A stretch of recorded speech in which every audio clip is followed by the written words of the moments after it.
Yo, 5 months flies.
What's going on, everybody? I hope everyone's having a fantastic evening, a fantastic afternoon, a fantastic pre-noon, no matter where you are in the world. I'm Hasan Piker, and this is the HasanAbi broadcast coming to you live from sunny California, Los Angeles, folks. We are live and alive, and I hope all the boys, I hope all the girls, and I hope all the NBs are having a fantastic one because it is Monday, folks. That's right. And the blammo will not be televised. You guys are fucking so stupid. It's Monday, March 21st, 2022. And it is 11:30 a.m. A little bit on the later side, but hey, listen, it's going to happen sometimes. I've been doing some big business deals, big business deals, baby, all the way, every day. That is precisely why I am a little late, and I apologize. How do you have so much volume in your hair? Dude, I got volume in my throat as the throat goat, and I got volume in my hair, okay?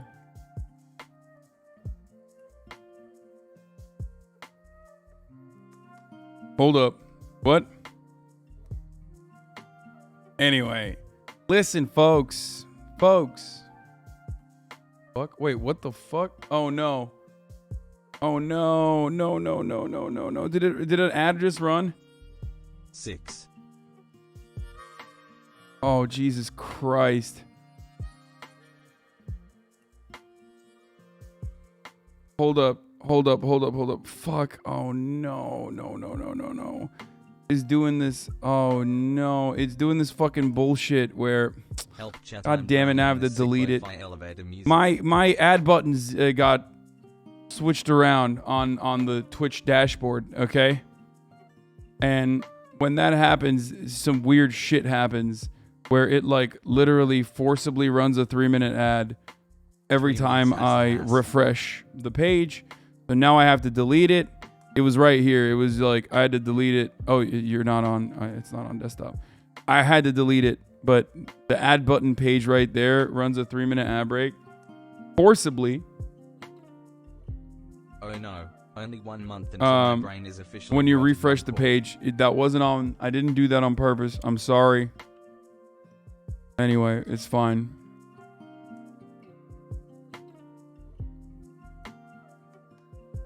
But hey, listen.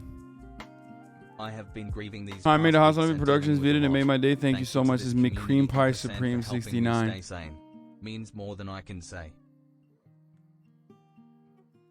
Democracy Now! Is interview with Al McCoy on Chinese-Russian push for global hegemony. Yeah. Oh, we'll do that. Don't worry. Did you see the Porsches going to build their own charging stations? That'd be fucking sick, dude. Oh, look at that. Yo, let's go. Let's go, dude. They should build their own charging stations and not let Tesla drivers charge on the super sick ones, like super fast ones. You know what I mean?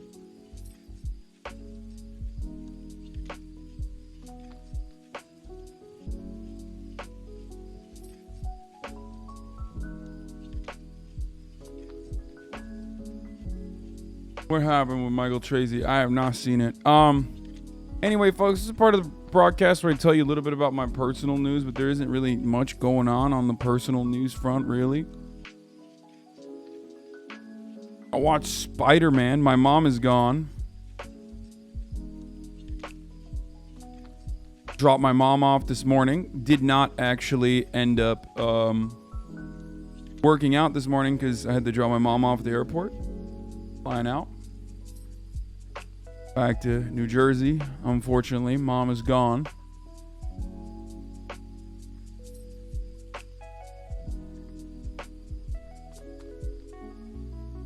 Yeah, we'll talk about the Tesla jump because the dude who did it, I think, like, took credit for it. We don't know if he actually did it or not, but there is a dude taking credit for the crime. People are fucking idiots. Hasan, do you like Batman movies? Sure. I'll talk about my thoughts on Spooderman in a second, actually. I watched Spooderman, and I don't know how I feel about it, honestly. I feel kind of weird about Spooderman.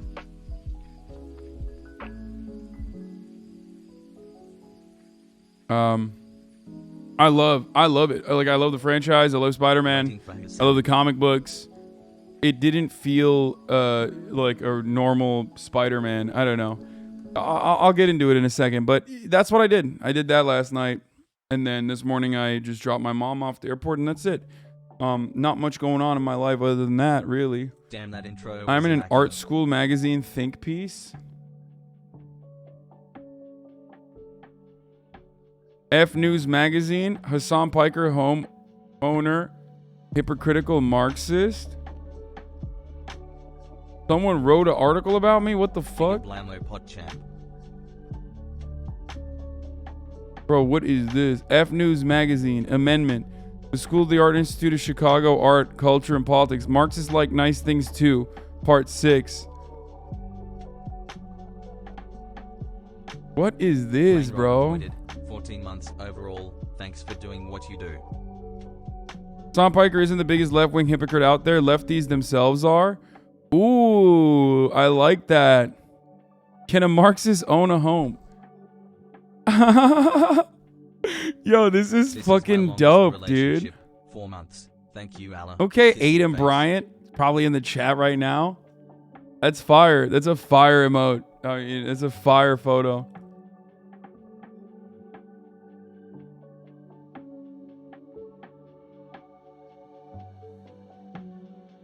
This is upset as getting up.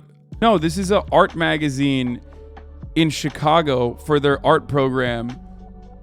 And they're shitting on the people that are aesthetically communist on the internet by saying home ownership has absolutely zero to do with Marxism, and that like you can buy nice things or even purchase. I'm assuming, okay, that they're basically stating what I say all the fucking time, which is that you can buy nice things and be a leftist. It's ridiculous that you would consider that to be, 15 months, you know, unacceptable.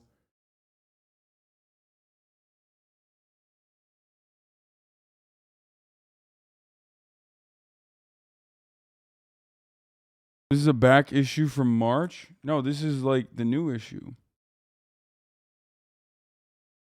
14 months. Do you feel like your longer hair is making you feel more chill, more in control? When I grew mine out, I feel like that way since it was like LARPing as a hippie from the 70s. No. Is a serious wound you were showing off on Instagram, Healing King? Yes. Don't play Harry Potter. Yeah. Right here. It's healing. Folks, look at this. It doesn't look that bad anymore. It was pretty gnarly yesterday. That's what happens when you fight against bleed bills, dude. It's terrible. Oh my god, this is so stupid. Buying a house doesn't result in instantly being a landlord? Yes, but you know, explain that to fucking a crusty anarchist or a communist. You are missing the point. He's saying your content has no value. Everyone has compromised their ideology on. Oh wait, is it? I thought this was sick. I didn't read it. Maybe they are actually shitting on me. I fucking, you know me, I don't read. To start, the first argument we'll make about the idea that private property will abolish under communism, whatever specific ideology the first purpose of owning a home is that it's private property. Does sound correct? Okay, that's correct. It's not private property. This does sound correct, but once you actually read anything by Marx or any Marxist, you will realize private property has a different definition. So they're right on that. This is where we get in the modern definition of Marxism, which is essentially things I don't like. If you're conservative, neoliberal, like-minded, right-wing individual, critical race theory, green M&M, yeah, everything is Marxism. While Marxism is a very large umbrella, contains things like Marxist photography, filmmaking, feminism, generally one unifying ideology, unifying all these things, is that history should be viewed as one class struggle between the workers, proletariat, and the bourgeoisie, capitalists. True. Essentially, those who create value are exploited by those who create no value and profit off of what is created by the workers. Also true. This will lead to an inevitable conflict. Also true. Yada yada. Intro to theory. Intro to Marxian theory stuff. Pretty basic. You guys already know this. I know people say, "But Hasan is worth millions of dollars. You can't be a worker." Well, if you create value for others, you're a worker under Marxism. Piker is a worker. Well, I'm a non-productive worker though, so it's like it's not the same as like someone who is a part of the productive forces. And I do still, of course, exclusively rely on other people that are a part of the productive workforce. I am not a productive worker. It's just 100% true. Like I am an entertainer. Like I'm somewhat of an educator, but I'm an entertainer. It's Lil Krish, please So unban me. I will never drama farm again. I just want to type in the chat. I mean, these guys aren't hating.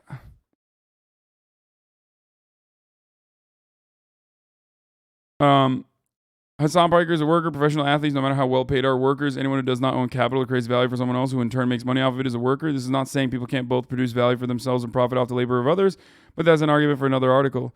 It isn't to say social owning a multi-million-dollar home in one of the most exclusive neighborhoods in the country doesn't feel a bit odd. The prevailing theory is that if you support this kind of ideology, you're either poor and clinging on to sheer desperation, or you're a rich person cosplaying as someone who really cares.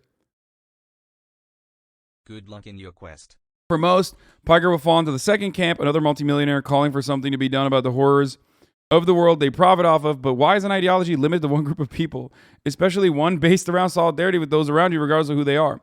For those criticizing Piker from the right, the hypocrisy and ideological clash is clear enough that we don't need to discuss it, and frankly, it's uninteresting. Don't throw stones if you live in a glass house. As for the left, it's more the same, but it does get interesting. This is a, yeah, I don't think this article is as bad as you guys thought it was. But, you know, maybe I'm not understanding it, but nice. I think it's literally what I just summarized, basically, before I even started. But why is an ideology limited to one group of people? Don't throw same. It's inevitable. For some people, it's using Amazon when you know you shouldn't. For others, it was voting for the Iraq War. Yet Piker is vilified for doing something that ultimately doesn't matter to anyone except himself and his family who live with him. Is it a little jarring? Yes. But he has never said he wasn't making a lot of money from streaming anyway. Look at his sub count and do some math. You'll easily have a rough estimate of how much he pulls in a month. A lot of money. Twitch streaming is a lucrative industry for those at the top.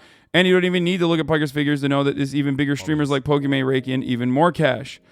Piker gets singled out for a few reasons, in my opinion. One, he's a controversial streamer, even among his fans, and especially amongst those who support other left-wing streamers. He's always been a target for trolls and hate watchers yelling at him. Watching a stream for more than 5 minutes and you'll notice this. 2, if the left is notorious for anything, it's constantly self-destructing over pointless infighting. Yeah, this is pretty good. This is a great article. This is like literally a fan that wrote this, 100%. They might not be a fan anymore because, you know, the tides turn.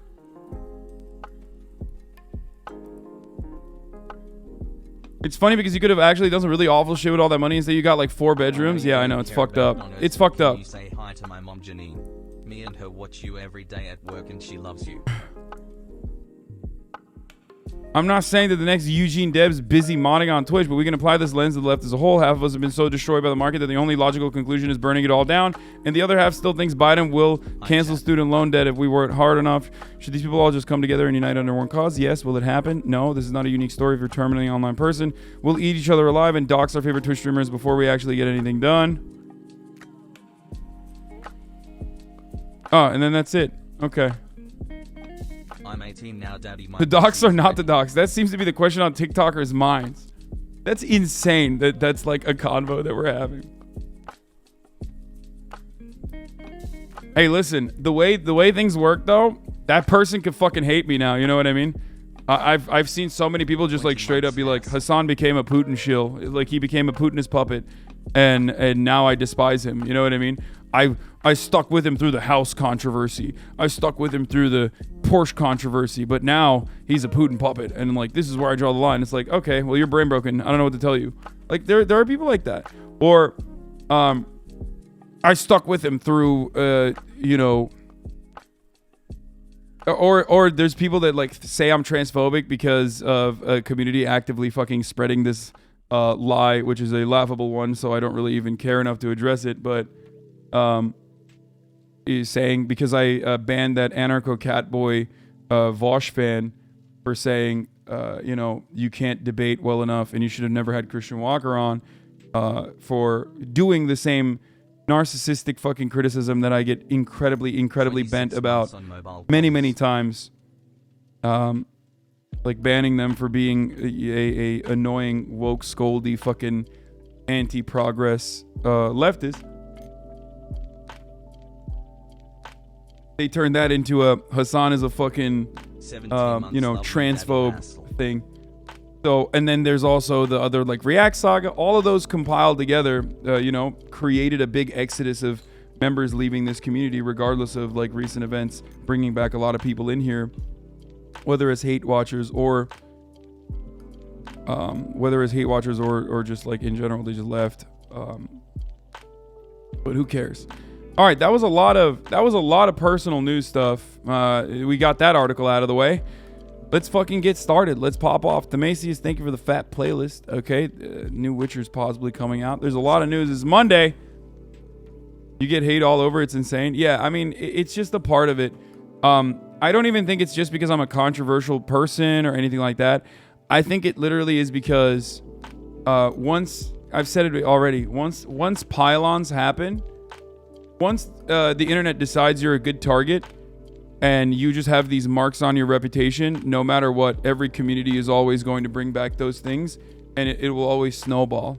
It's just it just sucks, but you know, there's nothing you can do about it either. Like, you will never be able to fight back against it. The only thing you can do is just like rely on your community and keep doing what you're doing, you know? What happened to leftovers? Are you still gonna be done or doing that with Ethan, or is that done? No, I will be, I think. I don't know. Ask Ethan. I'm down, dude. You know, I'm down to do it whenever. I'm freaking down, baby. All right, let's do it. One day, and I'm live. Haspoggers.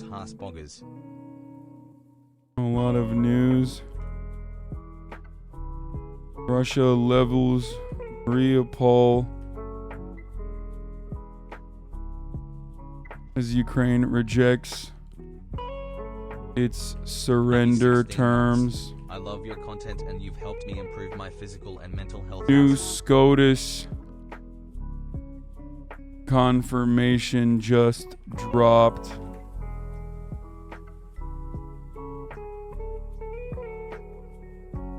And HasanAbi 9-month anniversary. Working on the fear and malding stuff too.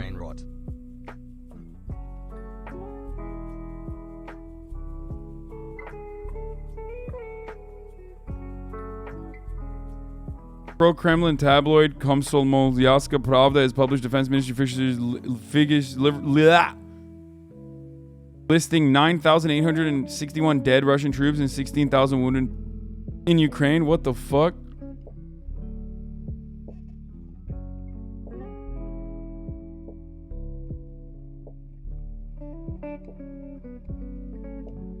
What's the reason for the hiatus? Ethan selfishly brought another life onto this planet.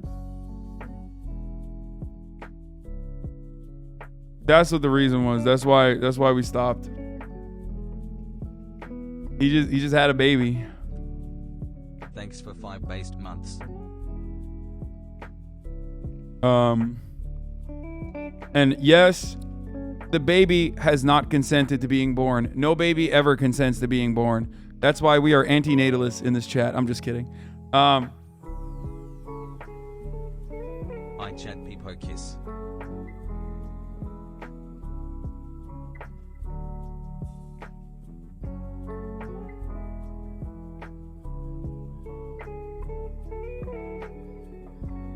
Anyway.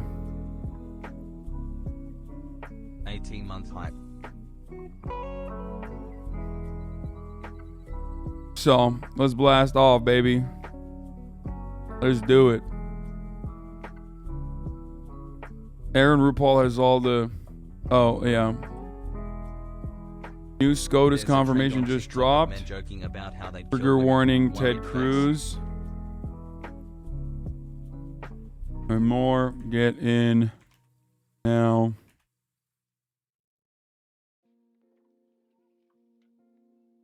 At twitch.tv/HasanAbi. What? BabylonBee banned from Twitter? Wait, why? Why? For like literally making the worst posts? Is that why?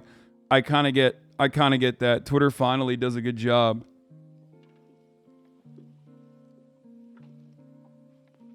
What the hell is the LGBFJB? Oh, fuck Joe Biden.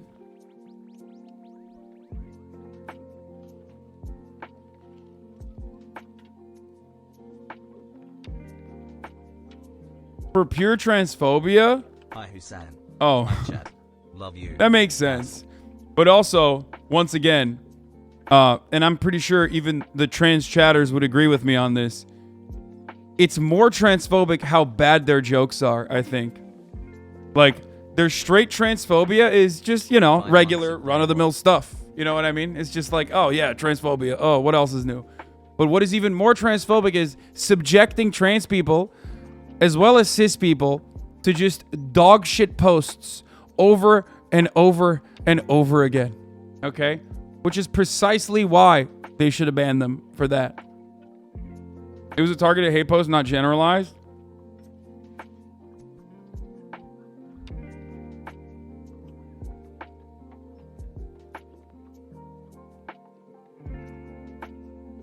Yes.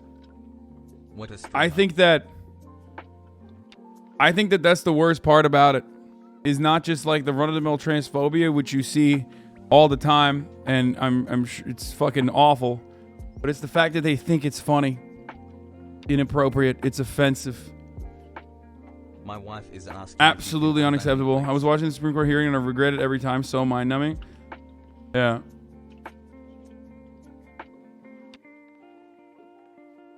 One day. It's a 12-hour ban. They have to delete the tweet they made. They won't delete it, so it's indefinite, I guess.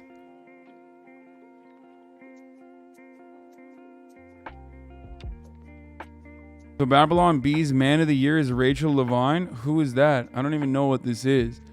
I assume this is just dead naming someone, right?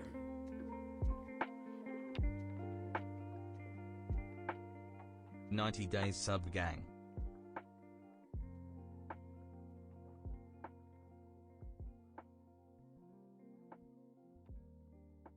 That level of unfunniness is a good argument for limiting speech. Yeah, I'm fine with I'm fine with freedom of speech as long as you can like pop off. You know what I mean? If you I think free speech is okay as long as you're funny. If not, you shouldn't even have normal speech privileges. If you're not Oh, they're not dead naming, they're misgendering? Okay. Like, if you're not funny, you shouldn't even have, like, normal privileges. You know what I mean? Not even, like, hate speech. I mean, just in general. If you're unfunny and cringe, you're just not allowed to have free speech going forward. You just get fucking banned. I will take away your fucking rights, dude. I'm sick and tired of your shit, your shitty takes. My chat would be pretty quiet? Absolutely not. My chat would never shut the fuck up. My chat's hilarious. How dare you? Rachel Levine is the HHS lady, right? Yeah, the United States Secretary, Assistant Secretary for Health. Yeah. Yeah, I got it. Yeah, I remember. They were like losing their fucking... Conservatives like lost their minds for a little bit. No, she's not a swimmer, you fucking weirdos. I love that. Yo, that is actually funny. See, that's a good trans joke. There you go. Conservatives mistake Assistant Secretary of Health for a swimmer by sheer virtue of her being a trans woman. That's good. There you go. Because like they literally are just like... Swimmers.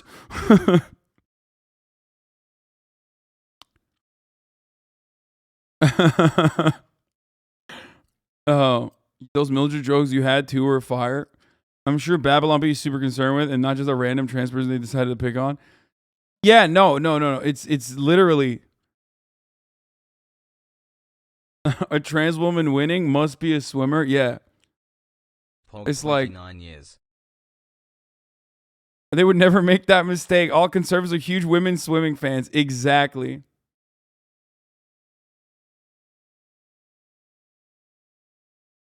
Exactly, dude. Trans woman born after 93 can't cook. All they know is be professional swimmer, play Hearts of Iron, eat hot chip, and lie. Okay. Charge they phone. Eat hot chip, play Hearts of Iron 4. Sanction me, daddy. And yeah, grand strategy games and swimming, baby. That's what that's what the trans community is doing. They play Fallout New Vegas, they play Hearts of Iron 4 campaigns, and they become professional swimmers. That's it. And programmers too. Hassle. Of course.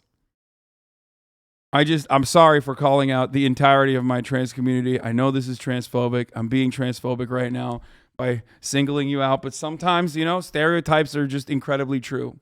And this is one of those, okay? Fallout New Vegas.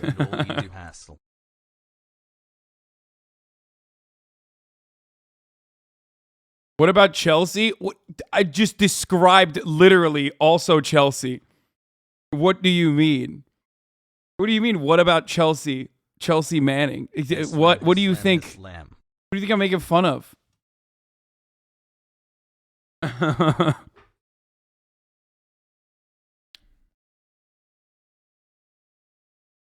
Anyway. When we play Fallout New Vegas on stream, real faux behavior, not playing it? Oh, 100%. Anyway. Okay. God. Okay. Have you already covered that trans athlete winning this swimming competition? Genuinely just curious about your thoughts on it. I need talking points and ambition to use, feller. I thought you were making fun of Liv Agar. I was making fun of Liv too. I've already talked about this so many times. Like, my position first and foremost is like, I don't care. And my secondary position is like, I think you don't care either. You're just like trying to make an argument. You're just trying to debate about it. And my third and final position ultimately is that it straight up does not matter. It just absolutely does not matter in the grand scheme of things. Even if trans women were completely dominating certain fields of sport, the only reason why you would consider that to be completely inappropriate and unnatural is if you think trans women are unnatural. And that's it. And that is where transphobia comes from, which is basically, the idea that trans women are somehow not normal, they're abnormal, they're weird, and they can't participate in stuff like that.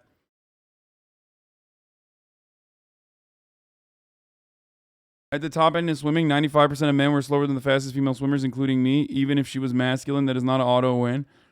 I don't even care about the minutia, like, because there's different sports where obviously, like, having a larger T production, like a longer T production, or more testosterone production for a big part of your life and development, it can give you a competitive advantage. I just don't care. And what I mean by I don't care is that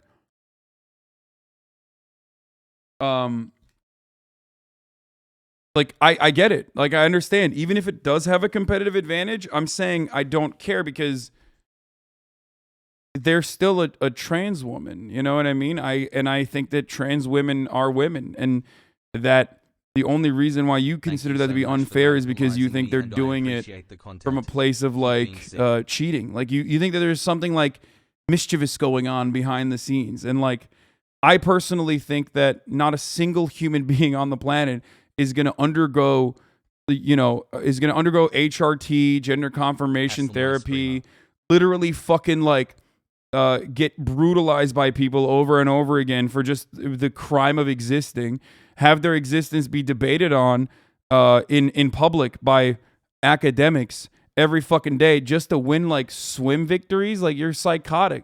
It's pure projection. Oh, sick, dude. You want an NCAA trophy. No one is ever going to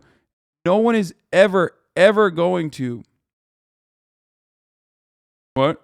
You do such a bad job of explaining why people's misunderstandings of trans women in sports. It really just confuses things more. You should sit down and write this shit out and then just read it every time instead of freeballing. It's so bad. Yeah, this is why I'm transphobic, by the way. Like, whenever I talk about trans athletes, literally like there's a group of like debate lord trans folk in my community that lose their fucking mind and they're like, dude, shut the fuck up. You're doing such a bad job explaining this.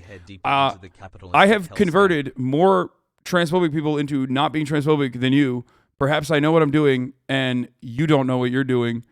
Maybe you should take a, step back here. Just a thought. And remember, when I'm talking to transphobic people or people who are like genuinely questioning their transphobia, why they're transphobic, I'm having a conversation about trans rights and trans existence to cis people, and maybe even trans people that have internalized transphobia. Okay? You know what I mean? It's not for you. You're probably already trans, or you know what I mean? Or you've already gotten all the talking points if you're not. Okay? Not for you. So stop repeating what you hear from other fucking debate bros about this shit, considering that given at least the size of my community, I've been significantly better at converting people than anyone else, just by sheer virtue of the size of this community. Stop using misogyny to defend trans women? What? I've literally not done that. I don't know what? That take is misogynistic as fuck? What? Are people okay? What is happening? Dude, what kind of brain disease? Why is there so much brain disease coming out of like every orifice whenever these issues come out? Because you said you don't care about women's sports. I mean, I don't care about any fucking sports. But anyone who says that they don't care, anyone who says that they care about like high school women's sports is just a fucking liar. Like absolutely a liar. They're lying to you.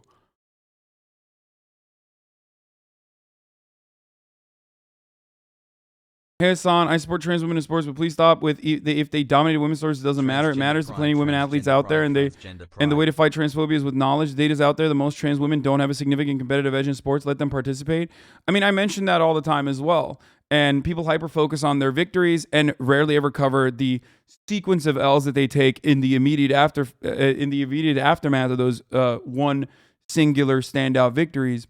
But ultimately, once again, the fundamental truth is that people only make this a larger issue than it actually is because they are trans athletes out there and they exist. And no matter how marginal they are, no matter how tiny of a minuscule percentage of actual like overall athletes they are in any particular field, people make a big stink about it.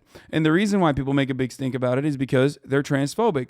That very same attitude of otherizing trans people and trans women especially, saying that they have a competitive advantage, they should not be able to, play with cis women, comes from the fact that most people, no matter how like woke they think they are, think that there is some underlying trickery at play, and that trans girls, trans women are actually doing it for a dub, okay? A dub in fucking athletic endeavors, in athletic competition, which is transphobic.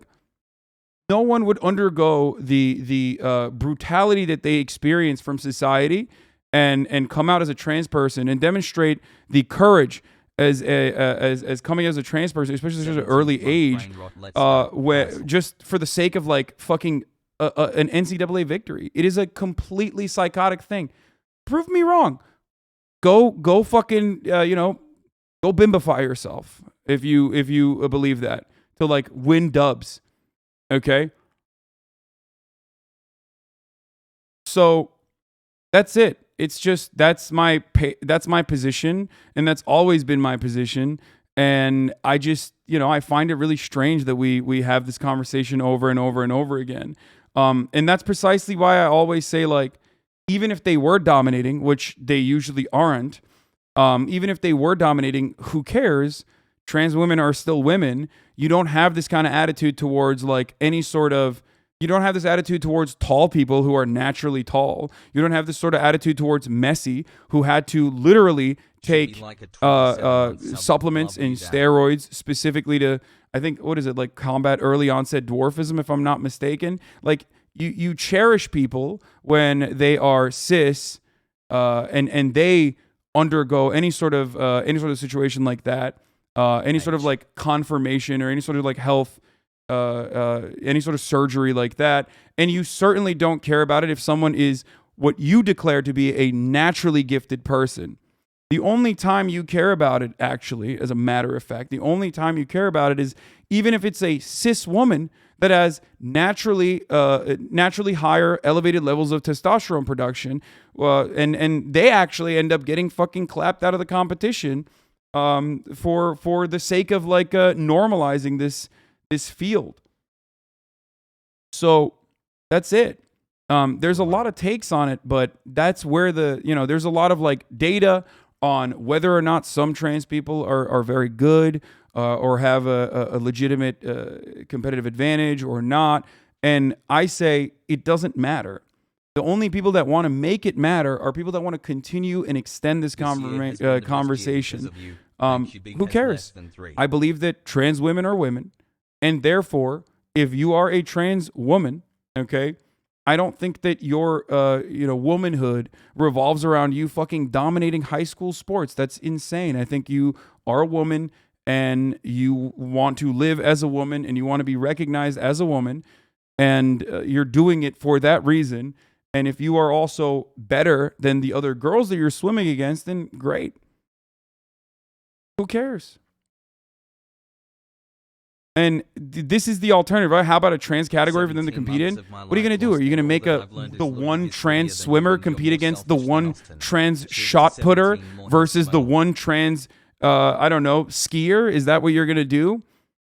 We're just going to have like a competition for like 12 trans people that compete abroad against each other in a variety of different sectors? No, that argument is completely insane. And it always turns into that. It always turns into like, well, why don't they just get their own thing? It's like, why? Why wouldn't they? They're human beings. They're women, and men, okay?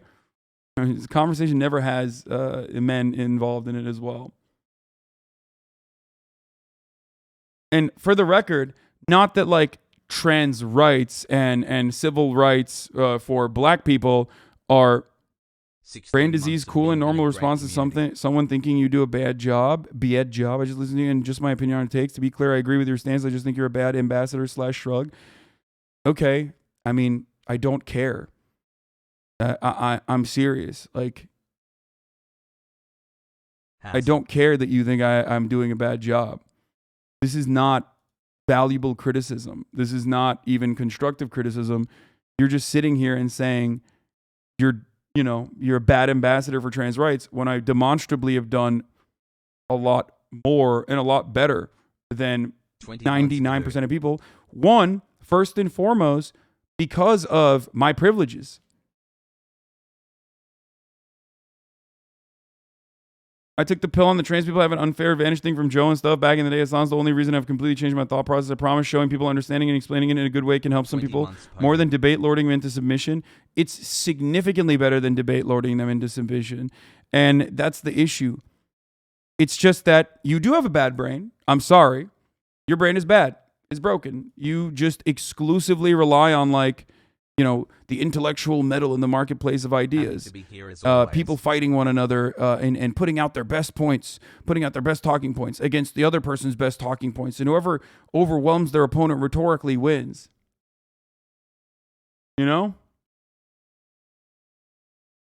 Okay, it's good for some people.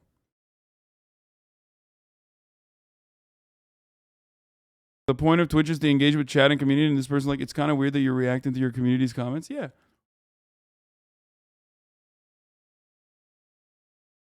We have this conversation pretty much every week. 18 months. We have this conversation pretty much every week. And here, I forgot to blast off, by the way, because I got stun locked. But here, I'm blasting off. I'm a member of the LGBT fuck Joe Biden community. That's the meme we're using here. And ultimately, it doesn't matter. People have, from day one, people have told me that I'm bad at what I do, or that there's a better way to do what I do. And to them, I say, then do it. Do it. Nobody's stopping you. You should do it yourself. Fuck it. Go off. Do the better way. And there are plenty of brilliant essayists that have come out of this community. There are plenty of brilliant essayists that are a part of this community. And I watch their videos all the time and I hype them up all the time. Maybe you'll be that next guy or girl or MB. You know what I mean? If you think that you can make a better argument and convince people in a way that I never could do, then do it. But complaining about it in the chat and telling me like I'm doing it wrong and that you would do it better, not true. You know what I mean?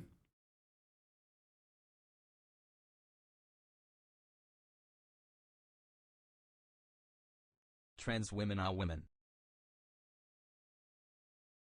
Here's my honest take. Trans women should be in women's sports 99%.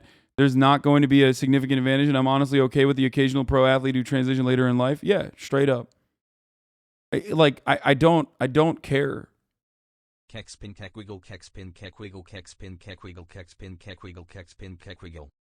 I'm seeing a lot of your subs chatters adding this person and dogpiling. I've been there. It makes it worse. I get your take, but I think it should be said that you don't want that. Yes, don't dogpile on people I single out because you can be that person very easily, and you never want people to treat you in the same way that you treated them. Okay? Always remember, chatter solidarity is important.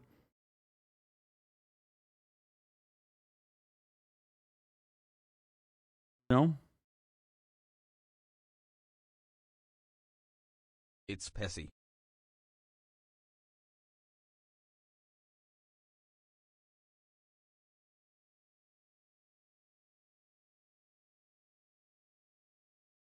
I was just joking about the talking points. I was playing into that debate lord joke. Realistically, I wish you would admit that in this instance, it was a bad situation for the other athletes who got smoked by 11 seconds.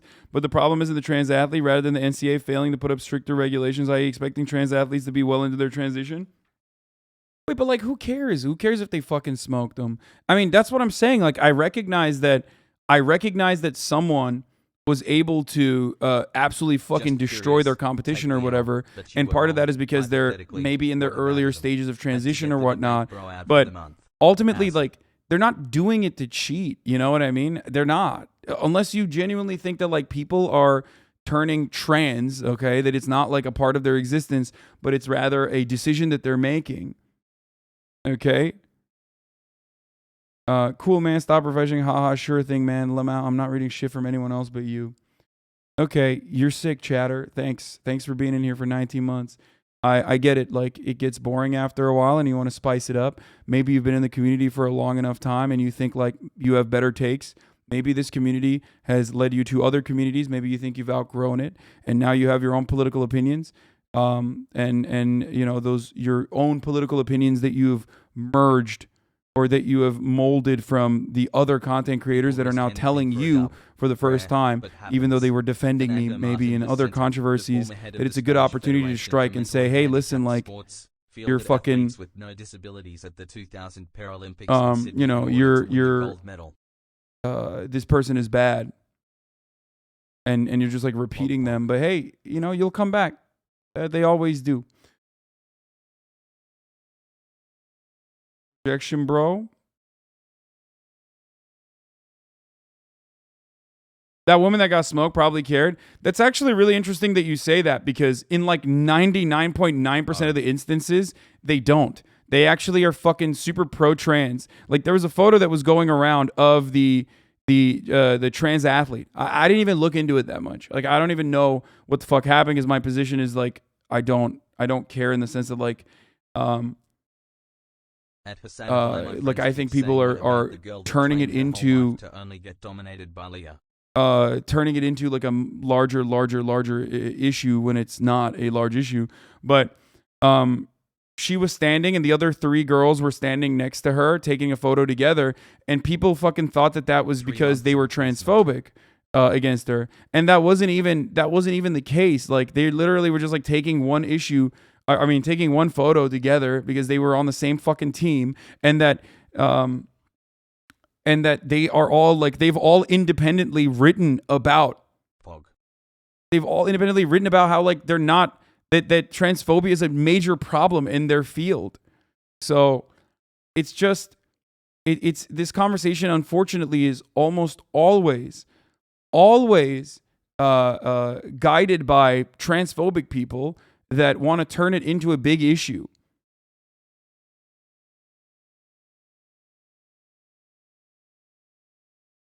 Note the chatter said the woman she beat. Chatter doesn't even know their name, so how much do they care? Yeah, I know. I always fucking ask. And by the way, you know who fucking there's always going to be a transphobic girl there who says they do care. Virginia Tech swimmer Rika Gyorgi has released a full statement on the NCAA allowing Lia Thomas to compete in the 500 freestyle. She was the 17th in the event.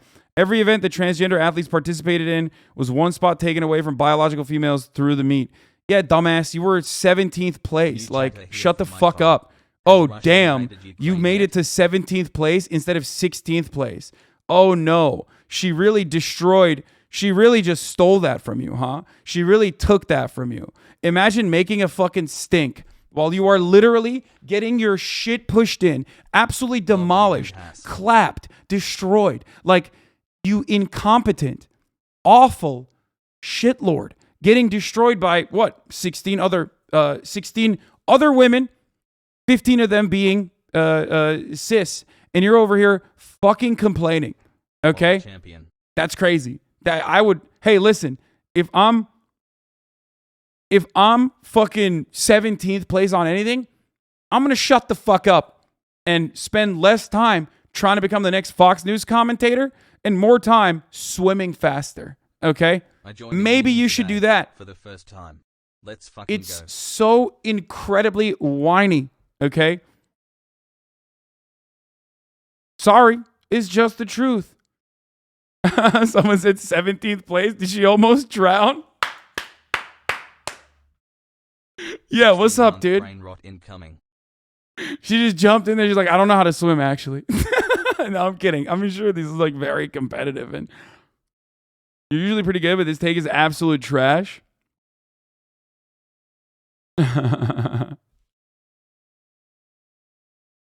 19 months not bored yet, go birds. 17th is out of semifinals, gets 0 points for their team at the meet. 16th goes to semifinals where points are awarded. Okay, well, sucks to suck.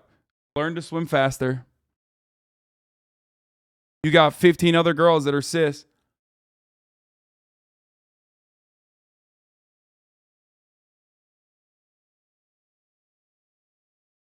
She was doggy paddling. Anyway, you're going to hear a lot about how Lia Thomas won the NCAA 500-meter freestyle with a time of 4:33.24 today. Last year's winner, Paige Madden, got almost the exact same as Thomas with 4:33.61. Kate Ledecky's all-time record for this event is almost 10 seconds faster, 4:24.06. As much as the 1% of the population is trans, so you'd expect to be 1% of the top 100 athletes to be trans, but the rate we actually see is much lower than this. Heck, it was only last year that the first ever openly trans people competed at the Olympics. The only people hurt by the trans people in sports furor are trans and intersex people, whom certain groups are trying to rob the opportunities everyone else has to compete in sports. Let's not forget about Caster Semenya, we've talked about this before, who's a cis intersex woman with elevated testosterone levels, who now isn't allowed to compete without undergoing surgery or hormonal treatments to alter her body exactly how it was born. Michael Phelps is the most successful swimmer in history. He's also double jointed, has very abnormal body proportions. Is it fair that he competed against people with those certain biological advantages? Advantages are not treated equally. Literally, this is people who will look at this and go, what an incredible fucking Twitter thread. And those very same people will turn around and be like, Hasan, you made really bad points. You should have just written them out in the fucking same Twitter thread style that this person is writing. Only then can it go through your fucking thick skull. I literally described that there are biological advantages, just like this person did, that people overlook all the fucking time. So maybe just, I don't know, reevaluate your own personal opinion if you think that this Twitter thread is fucking awesome. But then when I'm saying it, you're like, nah, fuck that. That's actually really bad when you do it. Okay?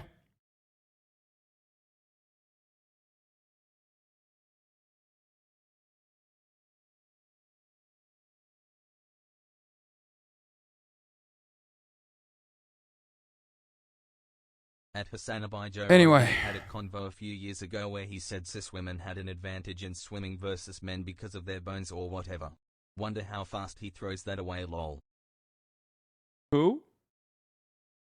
We're gonna had a convo years ago where he said cis women have an advantage in swimming versus men because of their bones or whatever. Wonder how fast he throws that away. Lol. Yeah. I don't know this, but never mind. She actually released the press statement, but the stuff on Twitter from her fake account is not real. Maybe we should spend more time swimming faster. Okay. And don't get me wrong, more research into how much HRT is necessary to reduce advantages from testosterone for trans women should still be welcome. It's a known from research that minus 1 year makes a very significant difference, but it would be nice to be more certain about this. Lia Thomas is nowhere near men's times anymore, for instance. However, the thing that is always forgotten in this debate is the trans athletes themselves. They're just people who love sports and want to compete. We also have to acknowledge that there are many different kinds of biological advantages, which is impossible to make fair in sports. Well, it's not impossible to make fair in sports if you're using it as a fucking brownie point to dunk on trans people. And that's the point. That's precisely why I always say the only reason why you fucking cry about trans people competing in sports is not because of the moral sanctity of the sport itself, but because you just don't want trans people competing. Deep down inside, that's the only reason why you care about this, because it's a complete nonsensical issue to spend more than fucking a fraction of a second over. Okay? Straight up. Straight the fuck up. That's it. You can say bad take all you want, all day, every day. You don't care. You don't know who the second place is. You don't know who the third place is. You don't know who the fourth place is. You don't actually care about it. The people that actually compete in that field, for the most part, don't care about it because they are transphobic fucking assholes. And they write articles regularly about how they actually think transphobia is a significantly larger problem than the trans athletes competing alongside themselves, except for the fucking edge case like Fox News commentator, a dumbass who's like vying for a position as a reactionary commentator.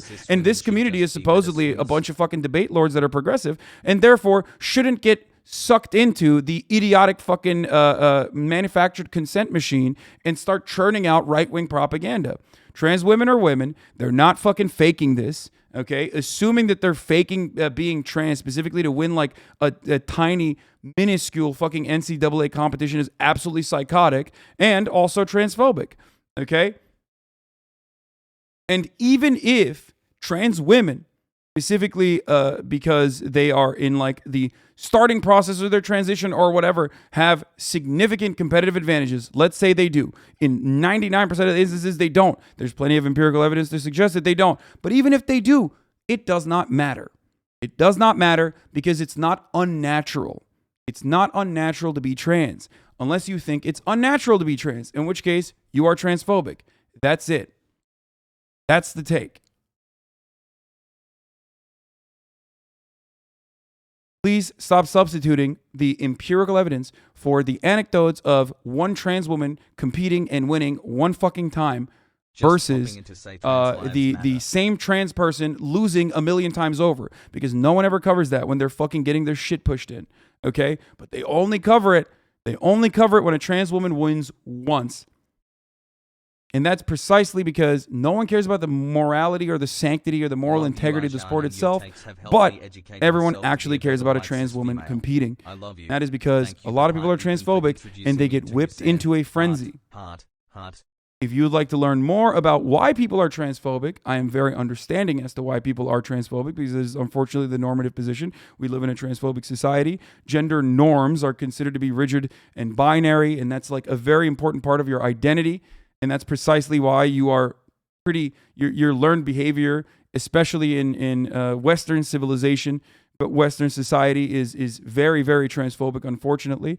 So I get that, but if you have those transphobic opinions, you have two options. You can either look at this and go, why am I fucking really mad about this? It's crazy that I'm so mad about this. Maybe it's because I'm watching people that are telling me I should be mad about this, and I simultaneously am looking at the situation and thinking, there is something weird about trans people, right? I mean, it's kind of weird. It's kind of odd that they exist in a way. It's like, you know, they're not even like passing that well. Like you having these opinions originally is understandable. It's unfortunate, but it's understandable. That's why even trans people who are in here right now probably had internalized transphobia not that long ago until they could become more comfortable within themselves. Okay? More comfortable with themselves. That everyone is transphobic. Okay, everyone's starting point, unfortunately, is transphobic because Western society is transphobic. That's just the unfortunate reality. Okay, but you have to do introspection instead of being a fucking dumbass, monkey-brained idiot who seeks confirmation bias from sources that tell you you actually should feel angry about trans people existing. You actually should feel that you actually should feel like trans people are fucking weird. Instead of doing that, you should perhaps try to understand why you feel that way and how much harm they're supposedly causing in every capacity when they're just trying to live just like you and I are trying to exist in society. They just want to fucking eat hot chip, okay? Wear programmer socks, be bisexual, pansexual, whatever, play Hearts of Iron, become coders, and lie. That's it. That's what trans people ultimately want to do. They just want to, do what you want to do without the constant fucking scrutiny of people, bullying them and acting like their existence is something that is a matter of debate. I mean, that take is so much better than who cares / doesn't matter. Well, because you're a baboon if you think that that is just my take. My take is not who cares and just doesn't matter. That's the starting point of my take. So please, if you see people clipping shit out of context and saying, oh, he's just saying who cares and why does it matter, then, you're a dumbass who literally saw someone else's inappropriate framing of what I have said about this issue a million times over. Someone who has personally not even done the 1 second of critical thinking that it takes to realize, like, how the fuck does this guy who is supposedly really bad about trans issues have such a ginormous trans community? How is that possible? Just think about that for a second. Okay? How did that happen? How do I have probably the biggest trans community on the internet? How did that happen? If I'm so bad at debating these sorts of things, how did I create such a space that is overwhelmingly safer than like 98%, 99% of places that you can go to on the internet as a trans person? How did that happen? It's such a sizable community. You think it happened on accident? No, because I know what the fuck I'm doing. So please, just listen to what the fuck I'm doing and what the fuck I'm saying. 5K viewers left during this lull? No, they didn't. Also, once again, you are a chatter, okay? I am the streamer. Let me control the stream. Sometimes it's okay to take a back seat or take a step back and just be like, hey, listen, maybe he knows what he's doing. I'm just going to let him do his thing.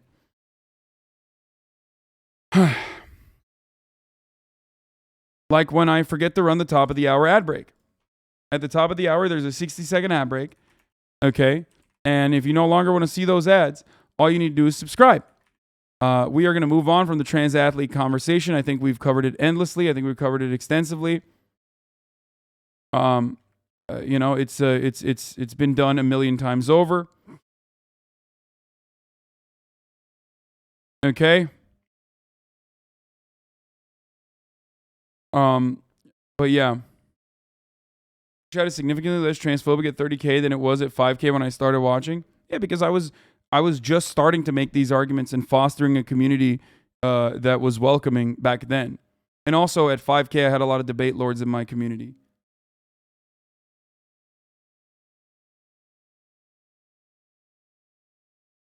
So, yeah.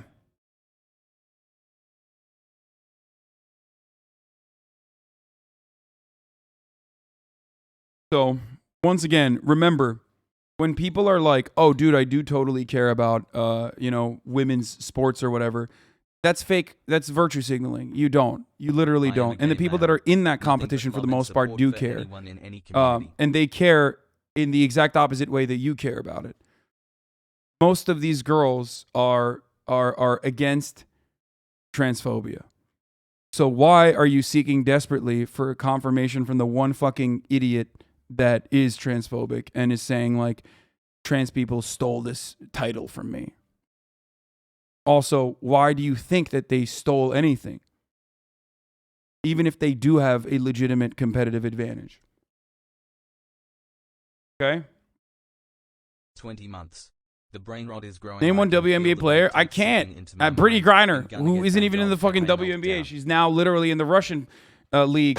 And also, I only know about her because, like, she fucking is arrested by the Russian government for having a weed, having a fucking weed jewel. Like, it's crazy. She's, like, literally a political prisoner currently. Anyway, I still haven't run the ad break right now. Here's the 60-second ad break now. I think Miss 17 would be more mad at the 15 cis people who's placed ahead of her. I mean, this is like, you're a loser. This is some loser behavior. You're the biggest loser, as a matter of fact, because you're using your, like, loser behavior to turn around and try to gain, like, your butt hurt. You're a fucking loser, okay? You should have tried harder. You should have gotten better. But you didn't, and you lost, okay? So now you're looking for other transphobic people to come to your aid and be like, yeah, you're right, Queen. You would have been in the top 16. Like, you're in 17th place. You lost. Be better. Work harder, okay?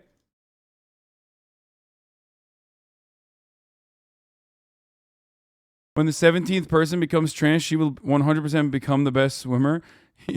Is that what she thinks? Keep taking L's? What is this? Transphobia fails are my favorite genre of tweets. The transgender is like 6 feet tall and completely towers over the normal woman. What the fuck has MMA become? You know I'm the short one, right? Also, what's with the super racist caricature you tweeted at me earlier? Just wondering. Oh, that's great. I don't know. That's just kind of how athletes look. Very male build. Maybe this individual should compete with males. That's Katie Ledecky, a cisgender woman.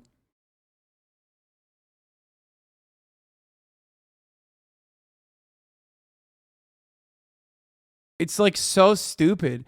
And by the way, the people that say this shit that are transphobic usually don't give a fuck about being misogynistic and objectifying women and reducing them to, no matter whether they're cis or trans, reducing them to whatever their fucking gender expectations are.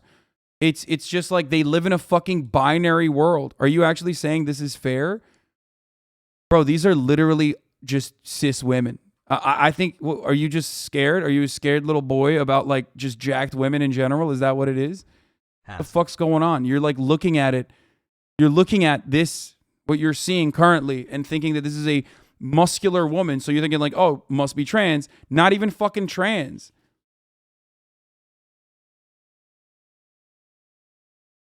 It's crazy, man. What the fuck?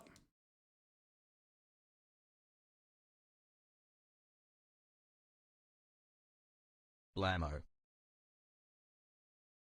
Yeah. The funniest part was, when that trans woman lost in the Olympics, the weightlifter, right? She lost in the Olympics. And every conservative says she did it on purpose so that other trans women could, like, get to that position of prominence. They just don't care. They're, like, insane. They're just transphobic. They're just insanely transphobic. And, like, a level of transphobia as a normative, unfortunately, like, because it's the normative position, a level of transphobia is recognizable, understandable to a certain degree. But if you find yourself seeking confirmation for that transphobic thought, instead of, like, taking a step back, taking a breather, and trying to understand, like, why do I feel this way? This is kind of weird. I'm otherwise a progressive person. Why the fuck do I feel this way? Then you're becoming a bad person. You're literally giving yourself brain poisoning.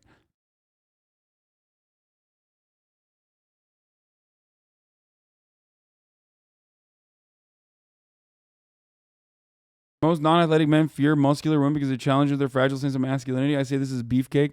Well, they do, because it challenges the rigid binary understanding of gender that they exist under, and one that they do not even fucking correspond to. So I say this as a fucking 6'4", 260 pounds, towering fucking beefcake, okay? If you're a pasty little shitbird, okay, sitting in a fucking basement somewhere, perhaps you shouldn't have such weird, like, rigid, idiotic, outdated, antiquated gender norms, especially if you don't even fucking fit those gender norms, okay? Love you, Ajan, and love you, chat hassle. Straight up.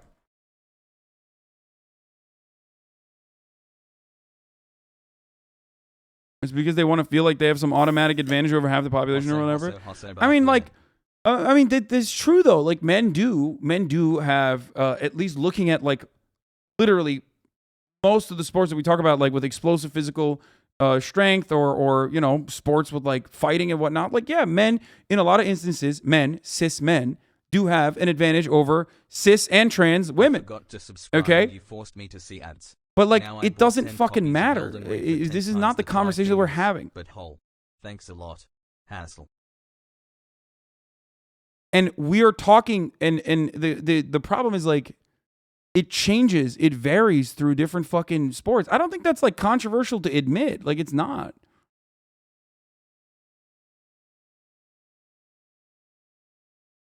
Anything a man can do, a woman can do too. Sure, but you know, it's I don't think it's a controversial thing to admit, like that.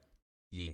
I don't think it's a controversial thing to admit that, like, yes, cis men do have certain advantages in certain fields, but we're not talking about cis men. We're talking about trans women competing against cis women, okay? And even if in certain circumstances they might come across as having competitive advantages, I still don't care. And you don't care either. And the reason why we don't care, or we shouldn't care, is because they're not doing this to fucking quote unquote cheat. It is still an advantage, no different than a natural advantage that you would gain. The only thing that women are better at is laying on the floor and crying, according to Brandon Tatum.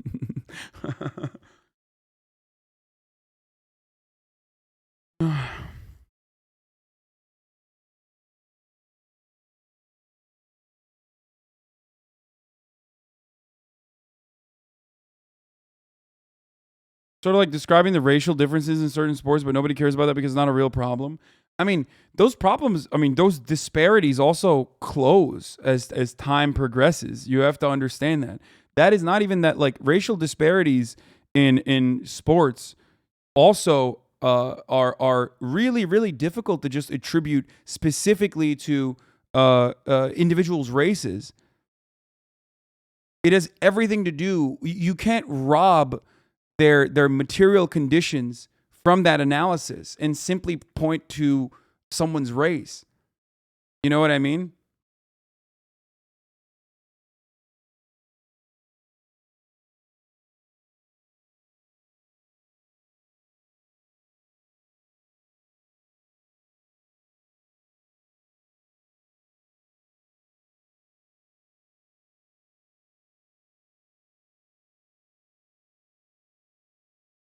Thanks.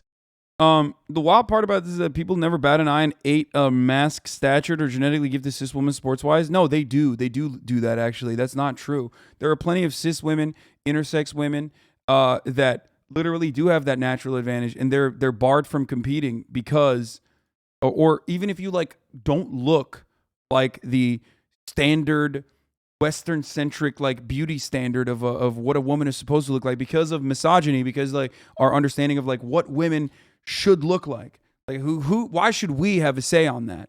But we do. We think we do. It's just like another patriarchal construct that also makes this conversation worse and stupid, where it's like, oh yeah, women should look a certain way, and that way should correspond to my personal they should be an object of my desire, my sexual desire. It's like, why should they? Who says? Hi, Hassie. And if they don't fit that norm, then that means that they're fucking trans or wrong or bad. But yeah, cis women with naturally high testosterone levels do get banned from competing.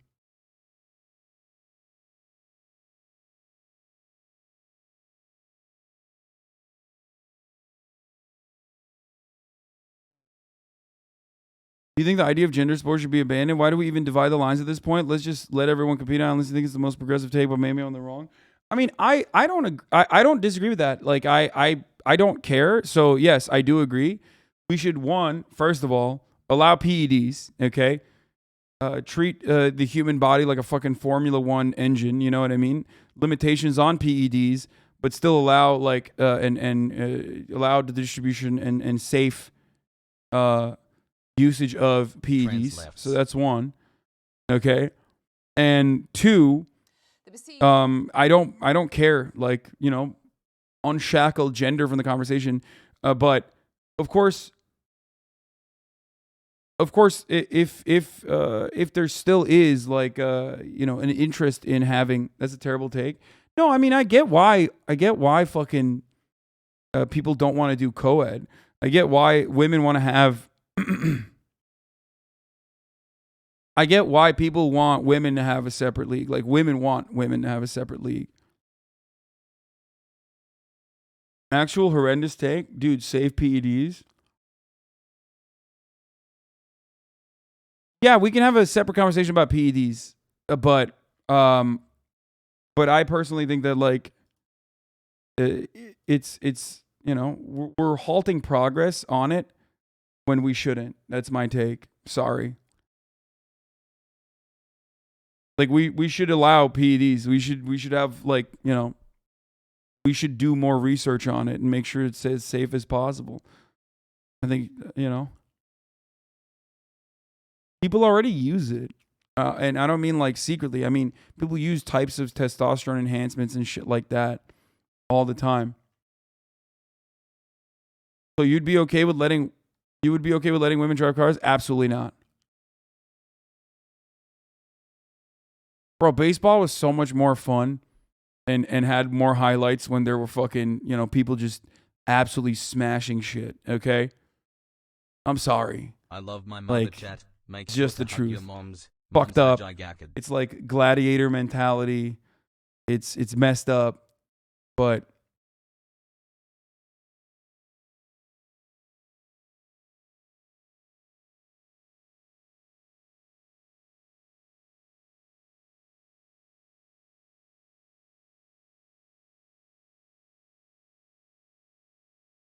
the main reason for why they hit more home runs is because they changed the ball. Okay, but imagine they changed the ball and they let people fucking go buck wild on the steroids. Didn't Serena get destroyed by like ranked 2000th man in tennis? I don't think mixing sports would help women at all. Yeah, I think I understand that, which is why I'm saying I don't know if that's true or not, but I think that, you know, if we look at the averages, yes, women would have worse opportunities overall, I think, unless they had like a women's only league, which I don't have an issue with, like, having a women's only league. I just think that, you know, trans women should be allowed to compete in the women's only league. That's it.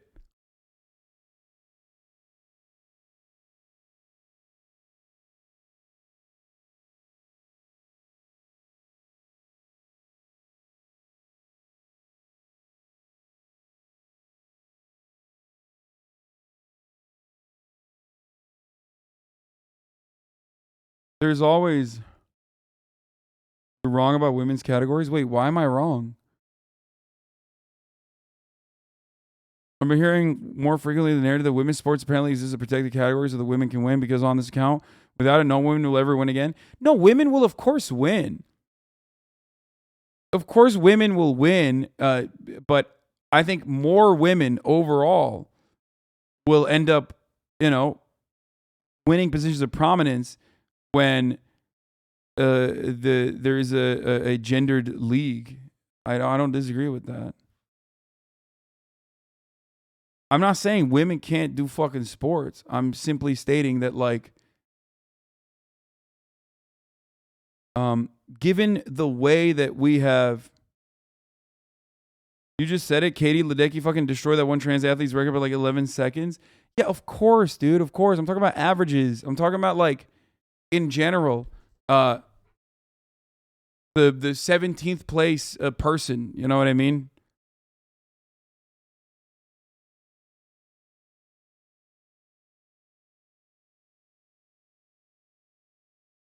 Women's inclusion was on the terms of those in power. They didn't want women taking opportunities away from men, so they segregated women. It was never about benevolence, still sexist aim of supposedly giving women a chance to win. It was about control. What? Dude, come on, dude. I mean, this stuff, like...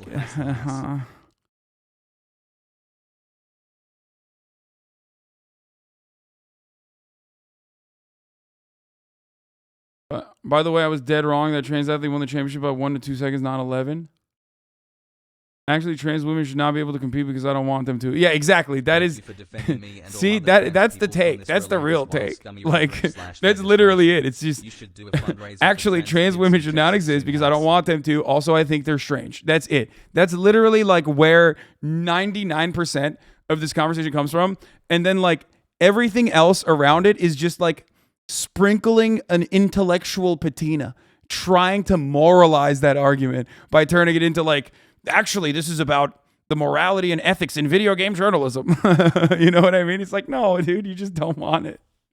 It's so stupid. You don't give a shit. It's like 12 people total.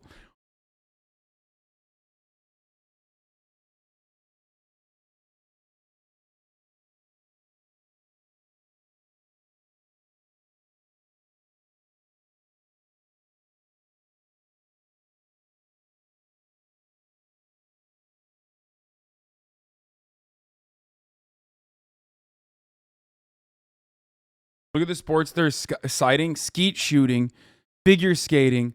Oh, come on. Football. Women's football thriving in the UK. What? FA bans women's football, men in return from World War I. 50 years later, the ban is lifted. Women's football is still recovering. What? Women's inclusion was those in terms of power? I think the better argument is, like, a lot of these fucking sports that we watch in a patriarchal construct are created specifically to hyper focus on, like, testosterone, like things that competitive advantages that you get from having higher levels of T. That's what I think. I might be wrong, but I personally think that, like, yeah, dudes want to watch other dudes wreck shit in a high T situation, and they've invented fucking sports that, for the most part, just want to do high T shit. And because of that, there are competitive disadvantages that I don't know, competitive disadvantages that people that have lower T levels have. But that difference within trans women especially is just fucking marginal.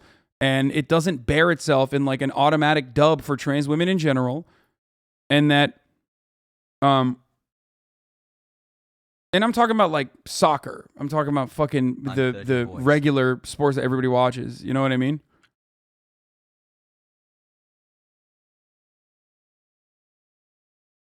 These sports are all designed by men for men in deeply patriarchal societies, and the ones that are popular because men like to watch them and they have money to sponsor it. Yeah. Also, because fellas are gay. Let's be real. I mean, it's sus as fuck. You just want to fucking watch dudes brutalize each other and look fucking sexy with, like, the sun glistening off their pectorals. You know? It's just gay as fuck. Straight up. Straight up. Organized sports is the gayest thing that a heterosexual male can engage in, okay? Ass slapping, going into the fucking showers together with the homies, dicks are out, you know what I mean? 8 months. It's gay as fuck. It's just for straight dudes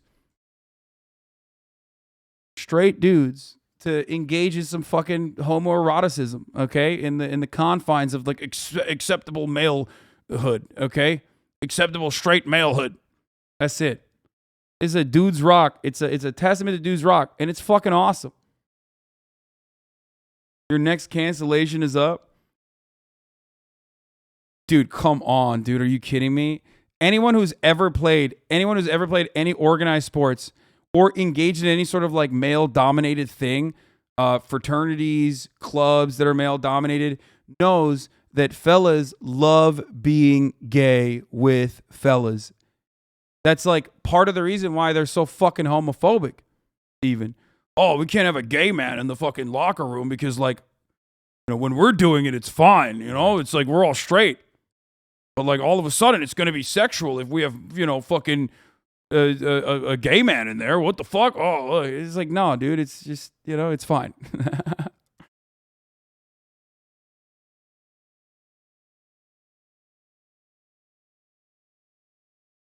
Y'all are fucking crazy if you're... I mean, I'm talking about this in Twitch chat. I'm literally talking about this in Twitch chat, which, of course, definitely has some athletes in here. But, like, overall, come on. Not the most athletic chat, I think.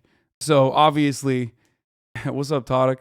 Not the most athletic chat, I would say. So, you know, you just don't get it, which is fine, you know? But, yeah, organized sports is gay as fuck, straight up, in every way, shape, or form. Organized male sports is gay as fuck.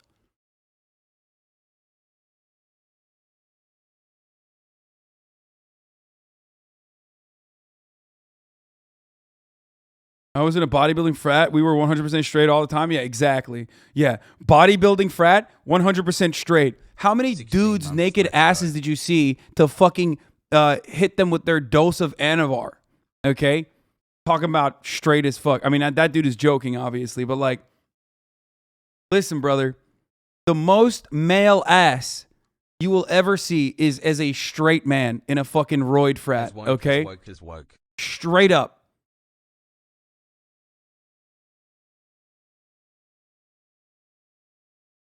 Anyone who ever fucking works out, also sus behavior.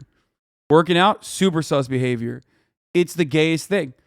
You literally, especially if you hit a certain level of musculature, and then you're like, I need to go further. I need to go further. And then Myron culture kicks in, and you're literally then just working out for other dudes. You don't give a shit. You're not working out at that point because you want women to like find you sexually attractive. You've already went beyond that. You're just literally doing it for other dudes to admire you, and you're admiring other dudes.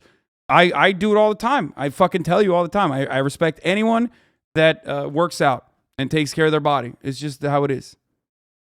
Can confirm was open. Yo, Chad, when we're getting HasanAbi on Valorant, I feel like you'd be insane. I would be insanely bad, dude. Passed out post die. A lot of nude runs around block. I work out but it's because I'm actually gay.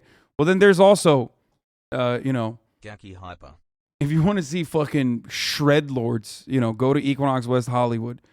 Every motherfucker in there's got like 12% body fat, 10% body fat. It's insane.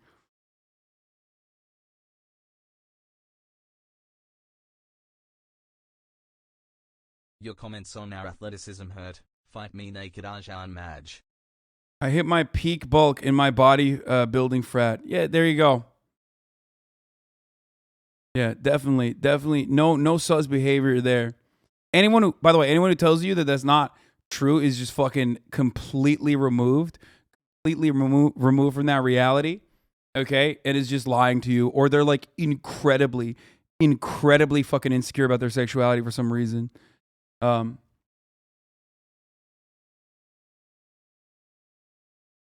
Never hear Biden mention this. Not like this.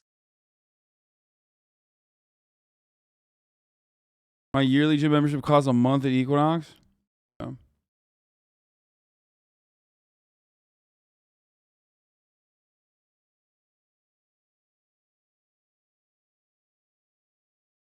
Hasseltie for 15 months of this. I inject steroids into my own ass, so it's not gay. Anyone who has ever taken, for the record, anyone who's ever taken steroids, 100% sus behavior. Okay? Straight up. You like looking at other dudes who are jacked, and there's nothing wrong with that. Okay? I admit it. I love that shit. My Instagram Explore page is literally half fucking body transformation and like sweaty jack dudes, and the other half is just OnlyFans girls. Nothing in between. Straight up. Doesn't mean you're gay. Doesn't mean you want to suck a dick. Doesn't mean you want to like fuck a dude or whatever. Doesn't have to. Or you might want to. And that's totally fine too. But it's just the truth.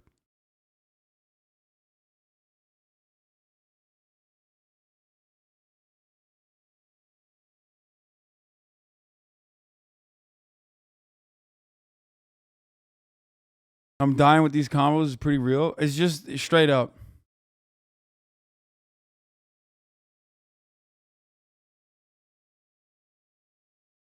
What about jacked OnlyFans girls? That too. I do love jacked OnlyFans girls as well. What does the bi in HasanAbi stand for? No, it's not Hasan A Bi. I'm not bisexual. Abi means older brother. I think it's inappropriate of me to say that. Like, I just, because I'm not. And then I feel like that'd be queer baiting. You know what I mean? Fucking gay LARPing over here at Keg W. See, that's what I mean. Like, I think a lot of my LGBT community would wish that I was. But, you know. Abi doesn't mean dad. In Turkish, it means older brother.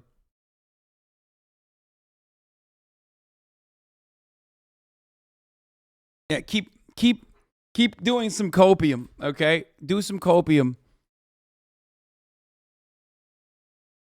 Bro, what are you talking about? Gays love queerbaiting, Lamau? Yeah, I know, that's true. Older gays especially. Like, older gays is in like my age range gays love the queerbaiting. They're like, fuck yeah, dude. I was gonna jerk off to you regardless. Please. No, it's like Zoomers that hate it. And also probably like, you know. Has mods okay, dud. Literally all of my gay friends in my age group are like, queer baiting. What do you mean? It's just like, what? You're gonna tell me that I shouldn't fantasize about a straight dude? Are you crazy?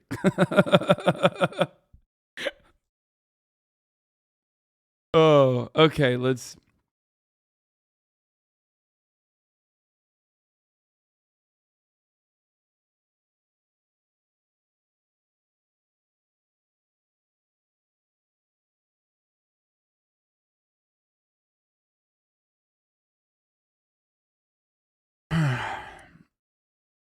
I joined the gym because you last year and lost 50 pounds. Fuck yeah, legend Zeke. You're a legend.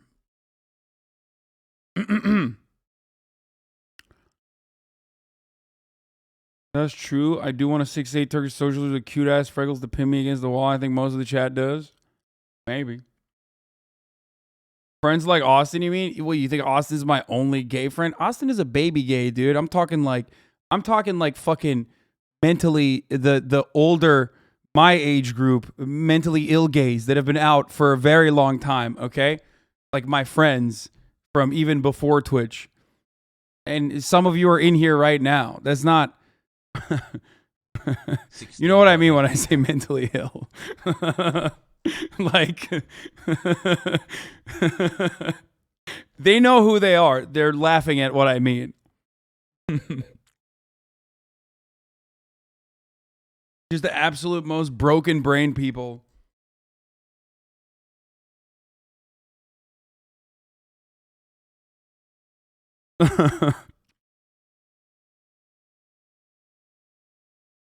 Hasan A Bi calls gay people brain broken. I mean, we're all brain broken. Laugh more and you won't get canceled for it. / sarcasm. I mean, I could get canceled for like the one thing. To be honest, though, the one group of people that probably won't cancel me is you know, gay dudes for the most part. You know what I mean? It's like every other community will probably cancel me, but like I don't think gay dudes will. Or if a gay person is canceling me, it is for something different. It's because they're also a part of a separate, they're from another separate identity that is marginalized as well. Like they won't cancel me for the homophobia. I'm more likely to be canceled for the Charlie XCX thing. Exactly. Me being like, I don't know who Charlie XCX is, than the barbs are like a word? Yeah, because the barbs canceled me not for homophobia. They canceled me for being against the main barb.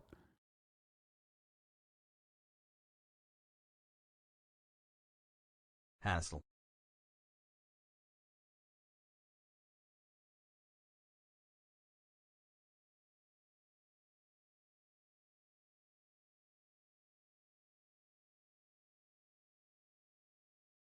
Okay. We give money to Ukraine, and it's bothered me from day one, Trump said in 2019. Okay, let's watch. So let's get to like the actual serious news.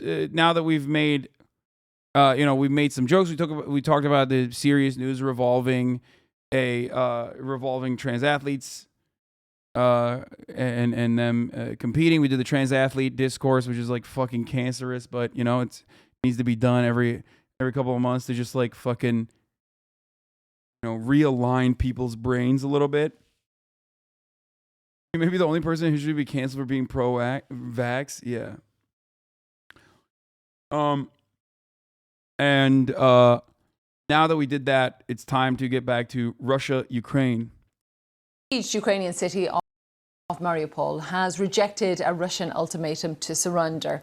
Moscow had given residents until 5 a.m. local time to give up their arms, and people in the port city have endured weeks of Russian bombardment with no power or running water. Well, around 300,000 people are believed to be trapped there. And in the past hour, Ukraine has said that 8 humanitarian corridors have been agreed for people to leave to besieged towns and cities, but Mariupol is not among them.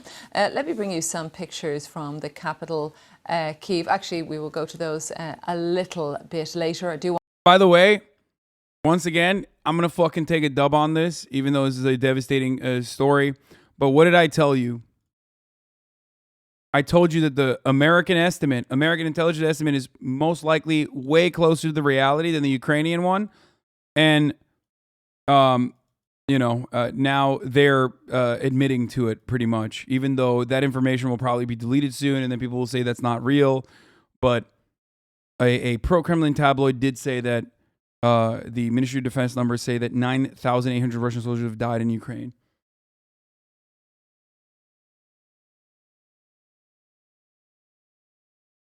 If Azov actually cared about the lives of Ukrainians, is they would surrender Mariupol, but instead they want Russians to flatten the city so they can get their death cult martyrdom.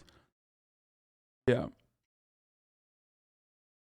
Which would total nearly more than 20,000 casualties in general, but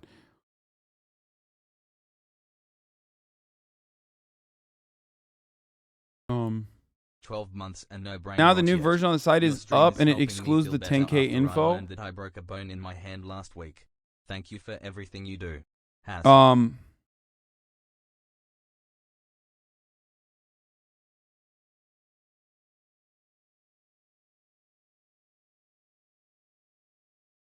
Please don't minimize a Barb drama. It wasn't just that. You basically wrote racist stuff directing it towards Nikki. I really don't know why you think you can avoid this conversation, especially because most people can't avoid the top of the hour outbreak. That was so good. You fucking piece of garbage. Oh, you fucked me. That's fucked up. That's actually fucked up. I need to ban you. I need to ban you to fucking save face. I need to permanently ban your sock account. Oh, that's too far. 6 months subscriber, not even a sock. Oh, fuck. Fuck.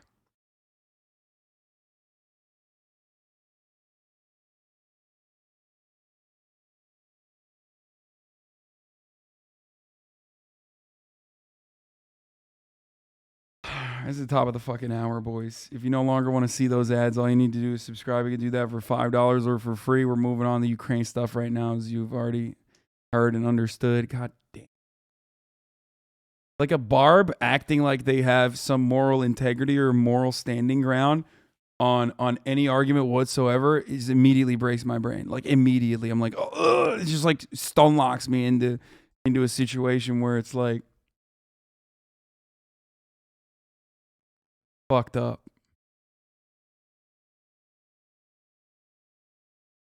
You just got redonned from a chatter? Yeah.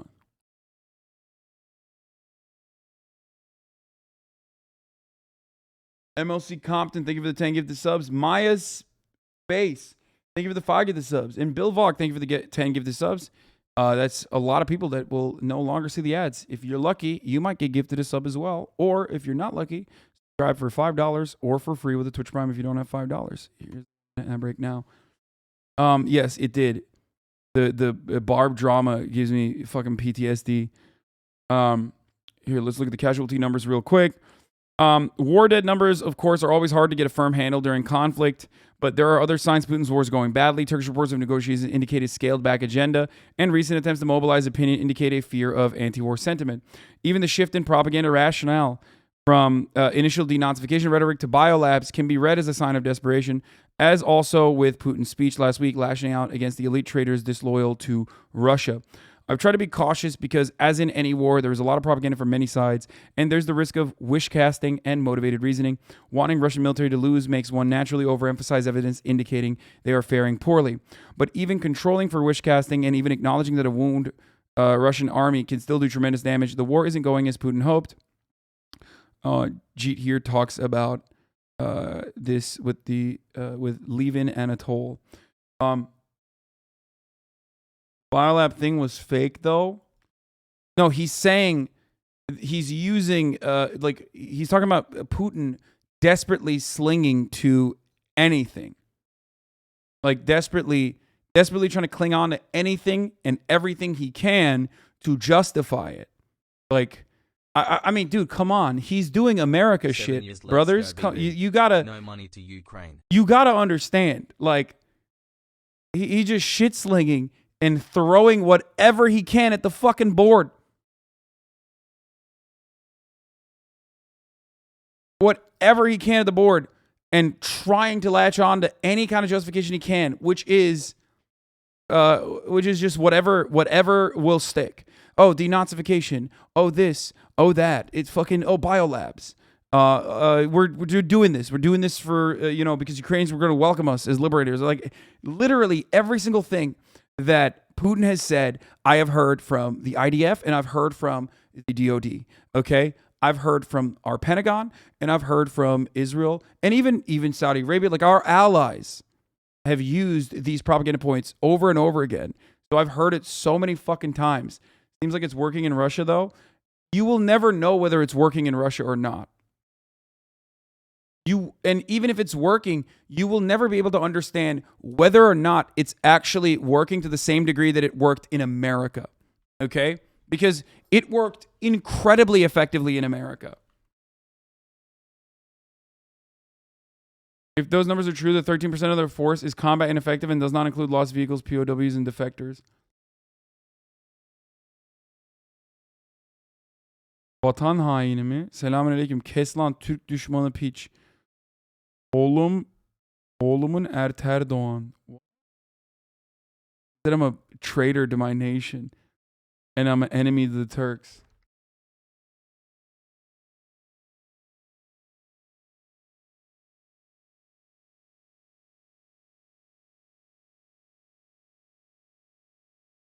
So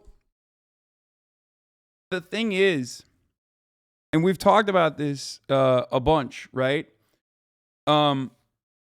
It was never going to be a major dub. It just was not going to happen. It's impossible. Hi, chat and it was Hasan. impossible that this was going to be a major dub because it's a loss on all fronts. It was always going to be a loss on all fronts, which is part of the reason why I was so confident that, Putin was just posturing, just like he had been for the past, fucking 8 years since the 2014 annexation of Crimea and the beginning stages of the Donbass conflict. So it is that everything I've said back then for months and months leading up to this is still 100% true. And it is that it is incredibly difficult to occupy a country like Ukraine that already has so much, that still certainly has Russian sympathizers, Russian sympathies, and also people that are literally directly related to people living in Russia, that do business with Russia. But more importantly than that, have a long history of wanting sovereignty from the USSR, wanting sovereignty from Russia, and wanting independence. It was going to be ridiculously difficult for a 44 million country, even if we weren't giving fucking all manner of different arms and training to Ukraine. That's how you launch a conflict that turns into a counterinsurgency mission, which is deeply difficult. Doing it in Iraq and Afghanistan was incredibly difficult for the hegemonic power on the planet. Everyone who thinks you were naive for assuming Putin wouldn't launch a full invasion are also still expecting a nuke to launch from Iran or North Korea any second now. Nobody calls them out for when they buy that propaganda every week. It gets recycled. Yeah. Well, I've said that too. It doesn't matter. It's fucking. It doesn't matter if you're on the side. Even when I get stuff wrong, but I'm still on the side of, even when I get stuff wrong, but I am on the side of like mainstream media.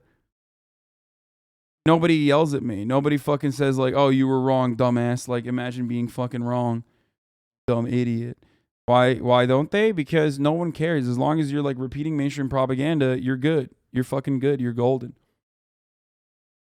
Mainstream can get everything wrong, and it doesn't matter, because that's the attitude that is being presented from all facets of information. How do you make a peace deal after what Russia has done? Well, that's when you need a peace deal. I don't know if you know this, but all wars end with diplomacy. Even surrender is still a diplomatic conversation. So there is all war ends with negotiations. And you need a peace deal in the aftermath of war. So no matter what, that's how it has to end. Yeah, you only make peace with enemies after you make war with them.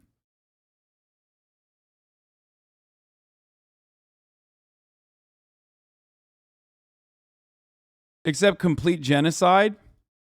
I mean, there are really unfavorable treaties in the end of a complete genocide. I mean, there are really, really unfavorable and horrible diplomatic conversations that completely dominate the genocided people. I mean, think about Japan after World War II. There's still negotiations in the end of it. Russian negotiations is surrender or die. No, that's not true.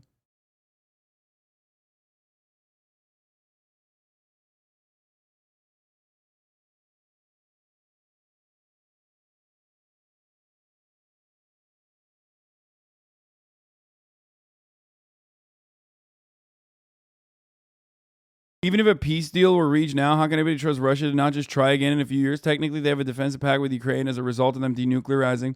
So if they can ignore that, why wouldn't they ignore this too? Because Russia would say that the defensive pact's conditions were violated when Western involvement grew in Ukraine, which they see as a compromising to their regional sovereignty, their territorial integrity, and their security. And anyone in America that tells you that that's not the case, anyone who is in the foreign policy apparatus that tells you that that's not the case is lying to you. Everyone recognizes this. Everyone knows that that is the case. From all the way top to bottom, every fucking liberal, every, realist international relations thinker. Everyone knew that. Everyone understood that. The Bush administration understood it when they pushed for integration into NATO for Georgia and Ukraine, and from the most unionized country in and Europe, that is Finland. That is just a fact. I don't know how else to explain it. Russia offers unacceptable conditions, so surrender or die. No, that's not true either. And the unfortunate thing is, like, you will never know whether Russia is asking for reasonable things or not, because you don't really hear what they have to say. When I cover it, people yell at me. Should Eastern Europeans keep forgiving Russians until they conquer us instead of trying to destroy this evil nation?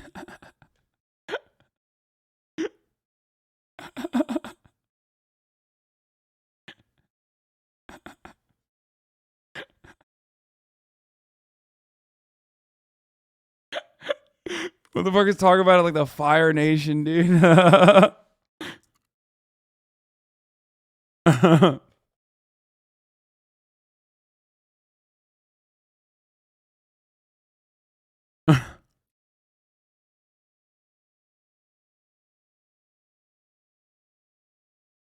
If the conditions that Russia offers is verified, they aren't extremely harsh. Of course, deciding the future of a country is wrong, but neutrality isn't bad. Yeah, 100%. It's not bad. It's fucking dope. Neutrality's sick. I'm totally on board. Stop yelling and bullying Hasan. It may be funny to you, but you don't have bombs blowing up right at your border.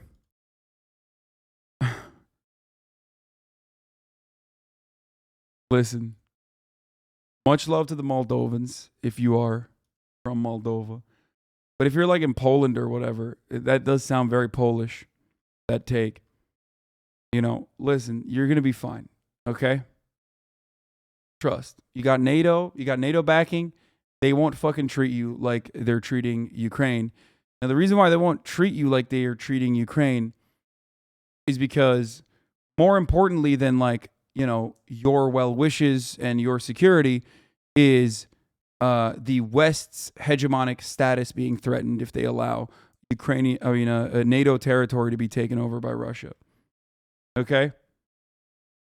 But if I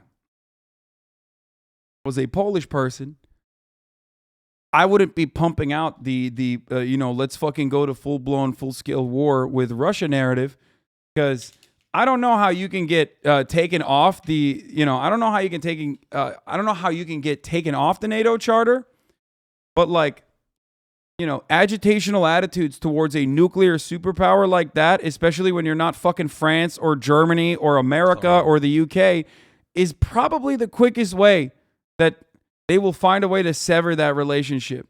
That's all I'm going to say, okay? I just be careful with that. That's all I'm saying.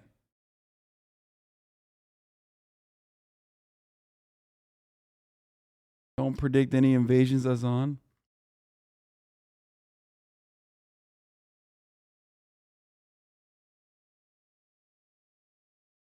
Like, I know that, you know, Poland, up until this invasion, it was like Poland was like leading the charge in, Eastern Bloc countries that was expressly anti-Russia and like was hyper-Atlanticist and was, totally on board with doing everything and anything to like create additional conflict as well when other people were looking for diplomacy. For understandable reasons, they wanted to fucking, again, like the chatters were saying. You do have 100% accuracy in predicting your invasion in the chatter's mom's bedrooms, though. That's true.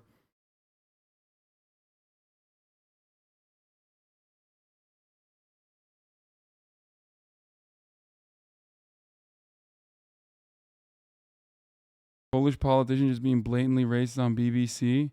Yeah, is Poland bad? I don't think Poland's bad.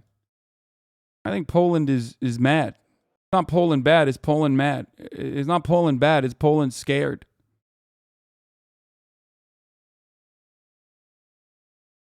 NF Gale, thank you for taking the subs. All right, what is this? How many refugees has Poland taken? 0. And you're proud of that?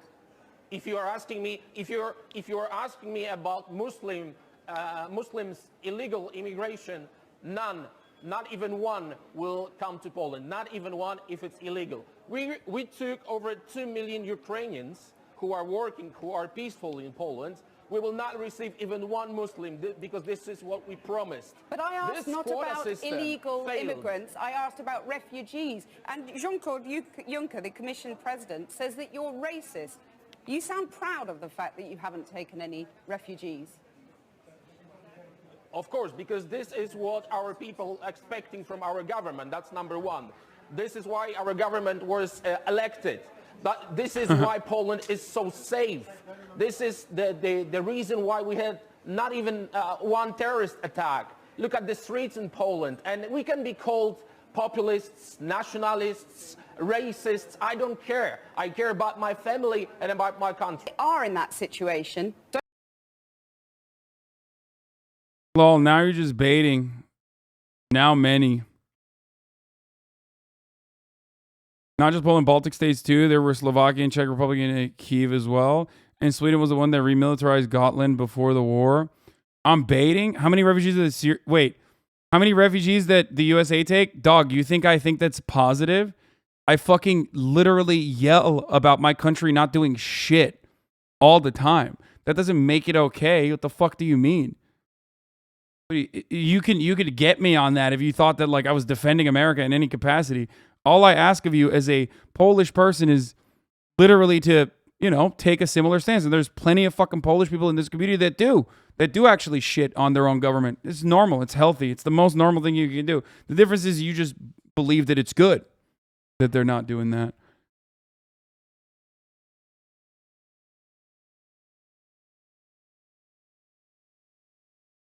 And also, Polish people, remember, the way you see Muslims, you know, British people see you, kind of. So, the ruling class of this planet aren't going to risk complete destruction of their power for fucking Poland. Lamau, the point of all these alliances are to exert influence without getting into nuclear war. Yep. I keep mentioning that, but...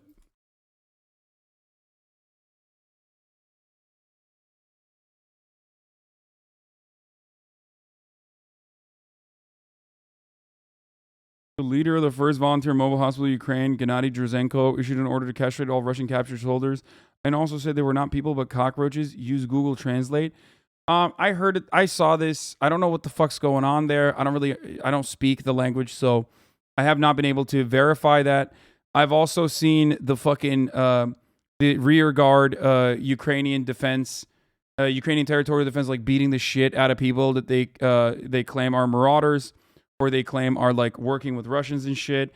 There was a dude that got assassinated in like areas that Russia has taken over. The Ukrainian territorial defense are literally just like murking people that work with the Russians there.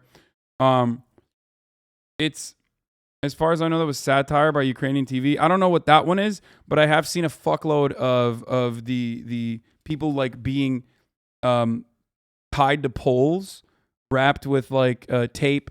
And then having their bare ass, like the vigilante public spankings. It's incredibly fucked up. Inshallah. Which is, of course, you know, like I mentioned, what happens when you're in war and you've given guns to every fucking person. And now you have just like people policing other people. Anyone who's ever watched, I guess, a movie should recognize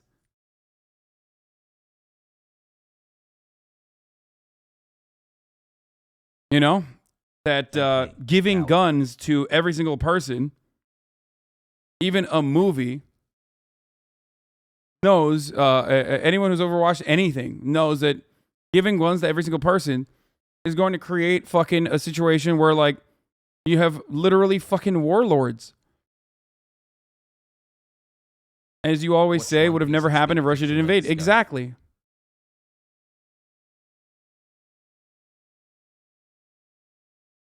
Putin didn't put the guns in their hands? No. But Putin destabilized the country by invading it so that those dudes became fucking regional warlords. So don't, fall when you're trying to reach far deep inside of your asshole to fucking pull that one out. With your incredible stretching capabilities there. Come on. Yeah, Putin didn't arm them, but Putin destroyed the country by invading so that those guys would, of course, then become the legitimate power brokers. And I talk plenty about who armed them. What was happening before Russia invaded? That's bullshit. What was happening before Russia invaded is marginal in comparison to what is going on now. You're a liar for saying that.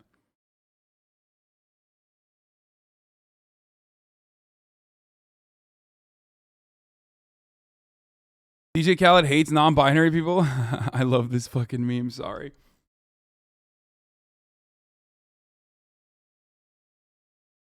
The original LGBTQ foe, DJ Khaled, reported that Deputy Commander of the 1st Battalion of the Operational Assignment of Ukrainian Azov Senior Lieutenant Denis Alexandrovich Dunikov, the Phantom, was killed in Mariupol as a result of a Russian airstrike. Bro, this dude, what is he... Bro, how is this dude hiding? Kind of weird that, his name is Phantom, but, R.I.P. Michael Tracy. He does look like the average guy in my chat who's trying to debate me. Whoa.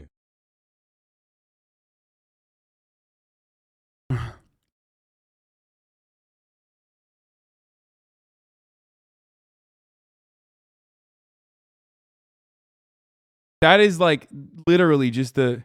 That's so funny. That is the most Americanized Ukrainian dude I've seen, bro. I swear to God. That dude is literally a fucking Reddit moderator, dude. Like, you know that motherfucker is a Reddit moderator who's like, I'm going to destroy this Hasan A Bi character. Cracks knuckles like, ooh, can't wait to destroy him in the marketplace of ideas with this long essay I'm going to write on Reddit. Literally looks like an American 3%er, dude. Joining Azov to lower the age of consent. Oh, okay. Let's watch this now. Okay, this is serious stuff. Let's take a step back. I want to let you know, in the capital Kyiv, rescuers are working through the rubble of a shopping mall that was targeted overnight. At least 6 people we know have been killed. The 10-storey building was hit by a powerful blast that pulverised vehicles in its car park and left a crater several metres wide. All of its outside has been destroyed, as well as a fitness centre in the car park. I want to give you a warning that this next report from John Donison contains images you may find distressing, also talking about the city of Mariupol. Amid the ruins in Mariupol, they're burying the dead in the street. Happy 9 months. Bodies bundled Also up by the insane to roadside. think I went to college with Michael Tracy. He somehow got I in the hope there worst will be role. some sort of reburial, and this is just temporary, he says. But the military told us to put the bodies somewhere in the cold, and the only cold place now are our basements. But there are people in the basements, so we bury them here. Ukraine has rejected a deadline by Russia for residents to surrender and leave, or face military tribunals. But with 90% of residential buildings damaged or destroyed, tens of thousands of people are now homeless. Everything is destroyed. You can see it yourself. There is no untouched apartment left. Everything is broken. We don't know how to live on. Slava. In basement bomb shelters, and with no power for weeks, families gather and do what they can to stay warm. We have been in a basement for 11 days. This is the 25th day of war. We've been counting every one of them. We hope for the best, to live as humans. The apartment has been broken. The city is Mariupol. Russia has been leveling this city. It is seen as the one of the main headquarters of Azov. Watch this. And they have been mercilessly and ruthlessly bombing the shit out of the city, pretty much leveling it, and claiming that it is because it is the headquarters of Mariupol, or the headquarters of Azov Battalion, or at least one of them. It is surrounded. They have made demands to surrender the city so that they can extract every single person, every single civilian out of the city. And of course, they have said that that is not going to happen. And that they're not going to, they're not going to give up the city. And I do think that, that is going to cause them to, push even further. Maybe just put out a huge article about the journalists in Mariupol and their escape from the city.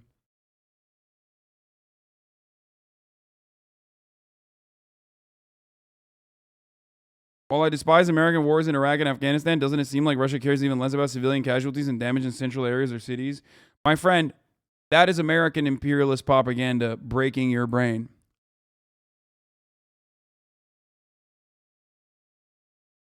If you think that, that's not even remotely true.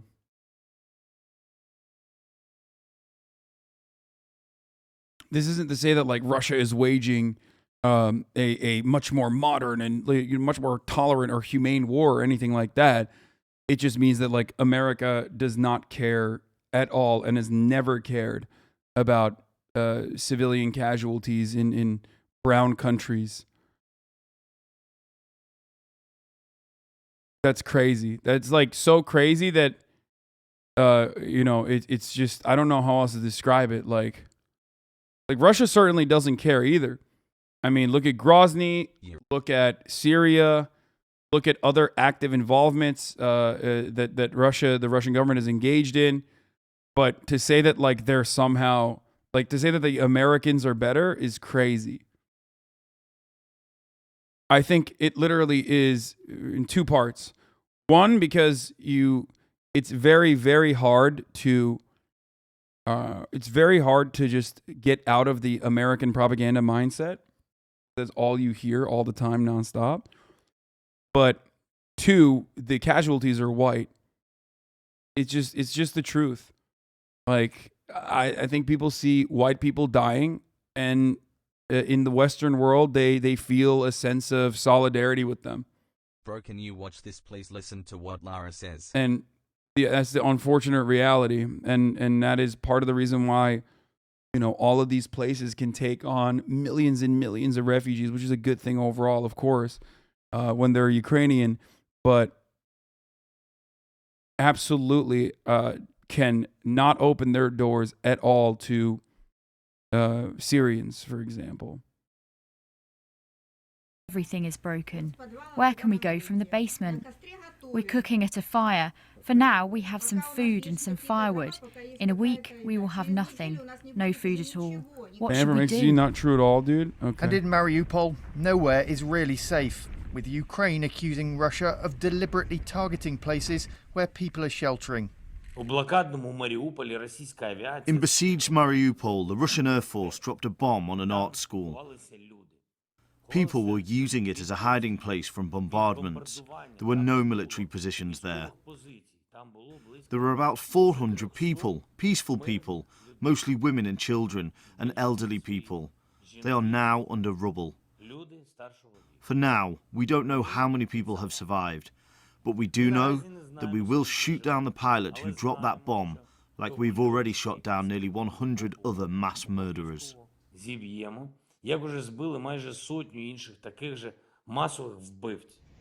Elsewhere overnight in the capital Kiev, Russian shelling of a shopping mall and residential district is said to have killed several people, with emergency services desperately trying to help people trapped under the rubble. By first light, the full force of the blast could be seen. Sorry, I have to hide it. Wait, hold on. Is that where the TOS is? 329 to 333. Okay. This is the aftermath of it. I don't know what this is, but well, now they're definitely closing the topic of the strike of the peaceful shopping center. No comments are needed here. Everything is visible. What is this?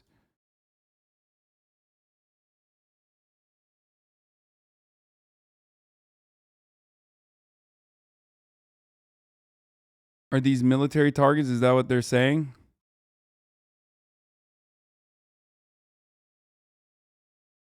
$10 hassle. Russians said they had equipment in the mall. I mean, yeah, I'm sure they did. That still doesn't mean anything. It's still unacceptable. You know what I mean? Like, what do you think? I'm going to be like, oh, no, it's totally fine.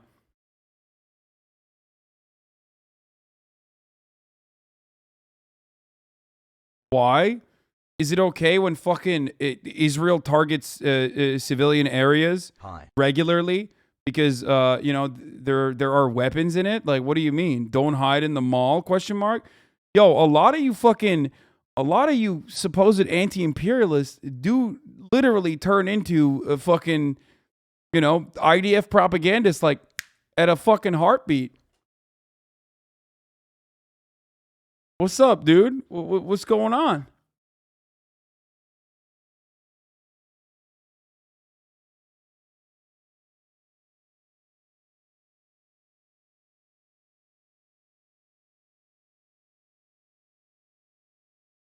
Them to point out that by that standard, every single house in the USA would be a military target. Yeah, I mean, how that kind of military footage get leaked to journalists and Twitter? Russia probably leaked it. What do you mean? Most likely Russia leaked it. The Russian MOD posted a video showing that Ukraine, it was throwing MLRS at the mall in Kyiv that was struck. Also notable that Russian Orlan 10 UAVs can operate over Kyiv. Yes. I mean, they probably were. I'm saying that it's still unacceptable to fucking bomb targets that have civilians.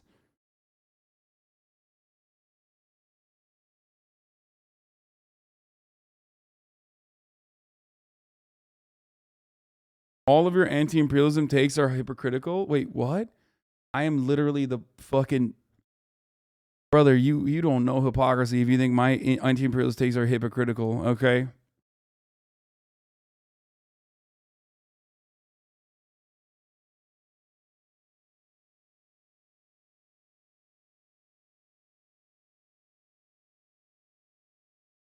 Okay.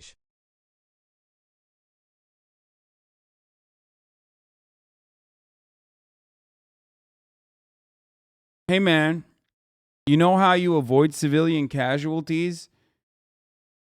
By not invading a country. You know, that's like a pretty solid way to avoid it in its entirety. I don't know if you recognize that or not. You know? That's just like a pretty good way to avoid it. And when you do, you definitely can't fucking bomb areas, even if they're using quote unquote human shields. You know?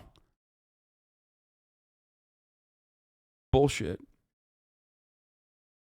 They are hypocritical. Go vegan and I'll change my mind. Okay, shut up, idiot. That's a pretty big life hack right there.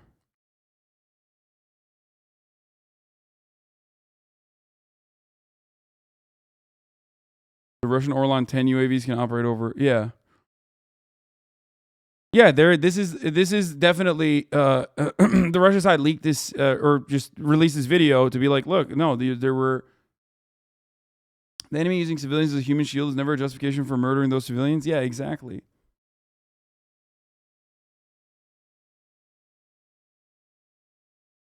Civilian casualty hate this one simple trick. Don't invade their country. Yep.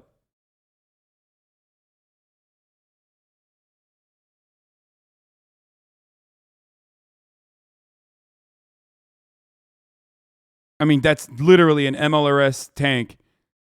That 100% is an MLRS tank. Like in that is, it's straight up right there. Like it's literally hidden inside of the mall, the parking area after being done, after like shooting. They are 100% putting it there. Everybody acting like fair and legal matters in wars is one.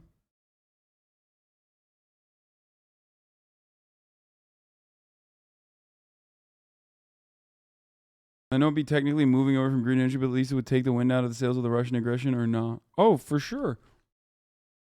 But then you're putting a lot of wind into Chinese aggression, I guess. They are positioning themselves as like a dominant force for green energy. Even Russia is.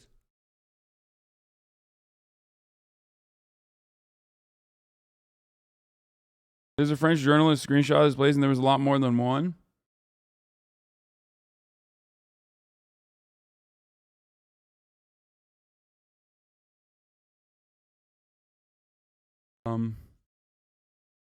There's a New York Times article that states that Russians have smaller nuclear weapons that make it more likely that such weapons could be used. They are doing what you said they were going to start doing. It's crazy. Yeah, I mean, the longer this goes, the longer this war continues, the higher the likelihood that Russia will go fucking ape shit, you know? Buck wild. Ape mode. Comparing Azov to Palestinians is kind of fucked up, to be honest. No.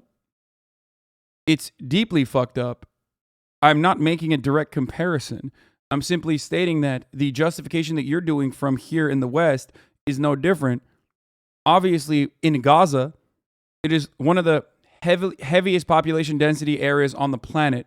Palestinians have nowhere to go. Palestinians can't leave Gaza and like come comfortably into a neighboring country or come comfortably into a different area as refugees and be accepted. Palestinians are also in that condition for the endless extended occupation. They literally live inside of an open air prison. Super high population density. So obviously, one is more immoral than the other. But the reality in that situation is that it doesn't matter. Civilians are dying as a consequence of targets being struck. And the justification for that can never be, oh, well, they shouldn't fucking put, tanks where civilians are. I mean,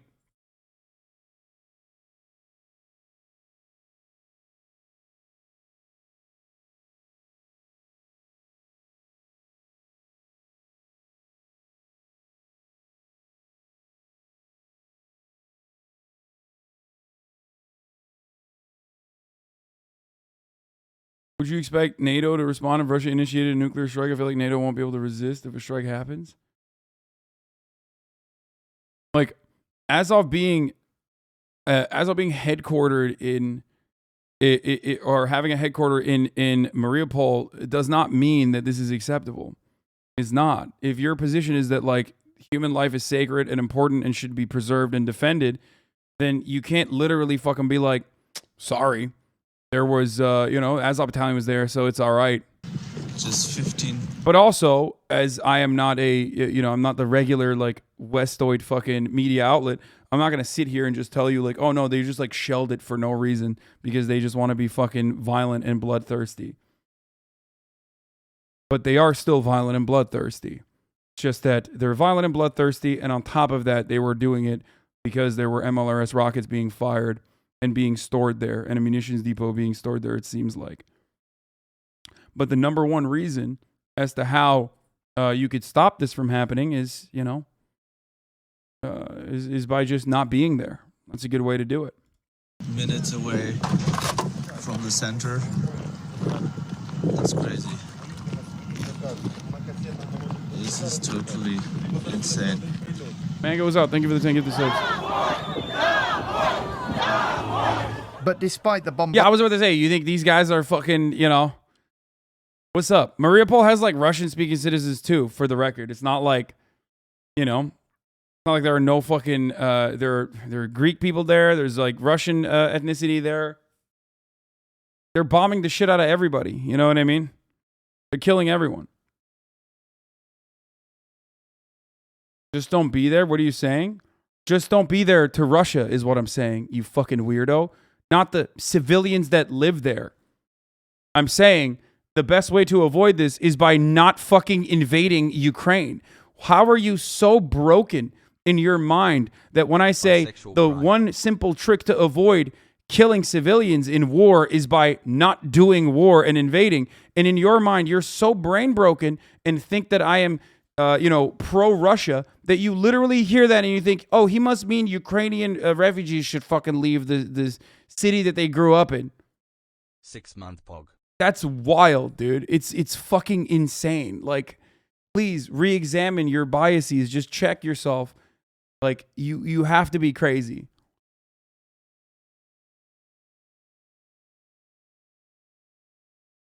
Bombardment, Ukrainians are continuing to show defiance. These are protesters taking on the Russian military. Chatter linked fake news video clip you watched earlier about Poland and Muslims. Looked it up after showing my family Pepega. What do you mean? What do you mean it's fake? Like Poland didn't, like, and Poland hasn't said that in the past? What do you mean? It's not from today. It's from when they were refusing to bring in Muslim refugees. Bro, you can't. Yeah, exactly. It's old. It's like 2019 or some shit. Dude, imagine being like, yeah, no, actually, Poland loves Muslim refugees. That video is fake. They love it.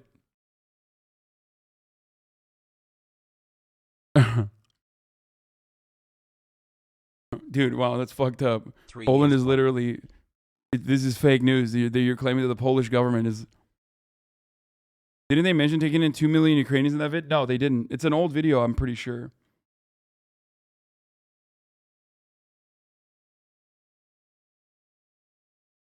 Not gonna lie, I have to avoid this topic. It's different when you take refugees from neighboring countries from thousands of miles away. Yeah, no, totally.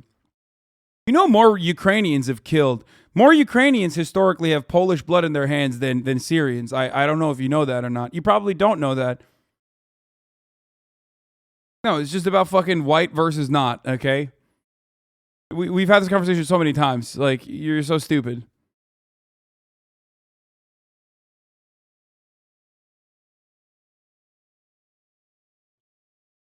The cultural differences argument. Yeah, totally.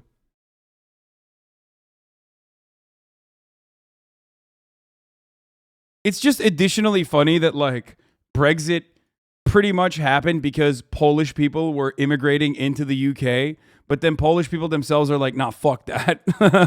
We can't have cultural differences. I think he means that because refugees can go back to Ukraine easier once the war is over than it would be to send Syrians back to Syria. That's not even true.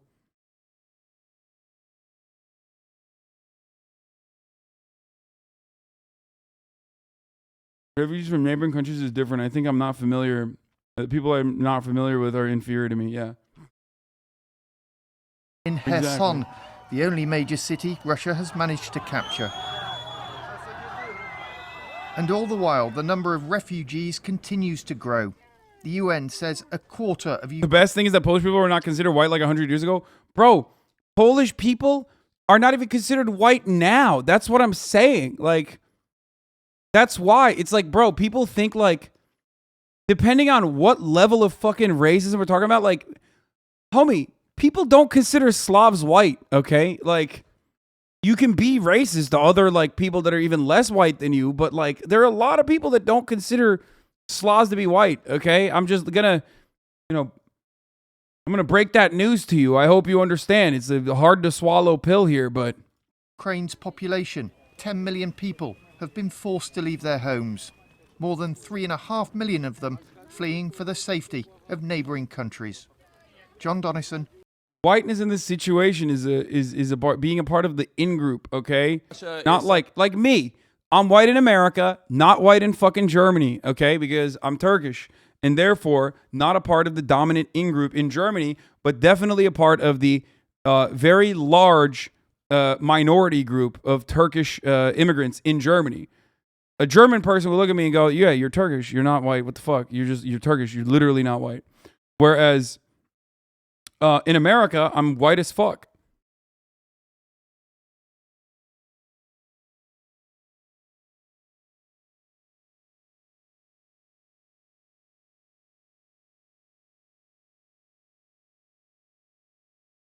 Suffering troop losses and has been unable to take Ukraine's capital city of Kyiv as of yet, but the Russians are expanding their attacks, and retired General and former CIA Director David Petraeus is here to talk about the latest on the ground. So, General, thanks so much for joining us. Let's start with this map of Ukraine, because right now we know the Russians are working on 4 major fronts.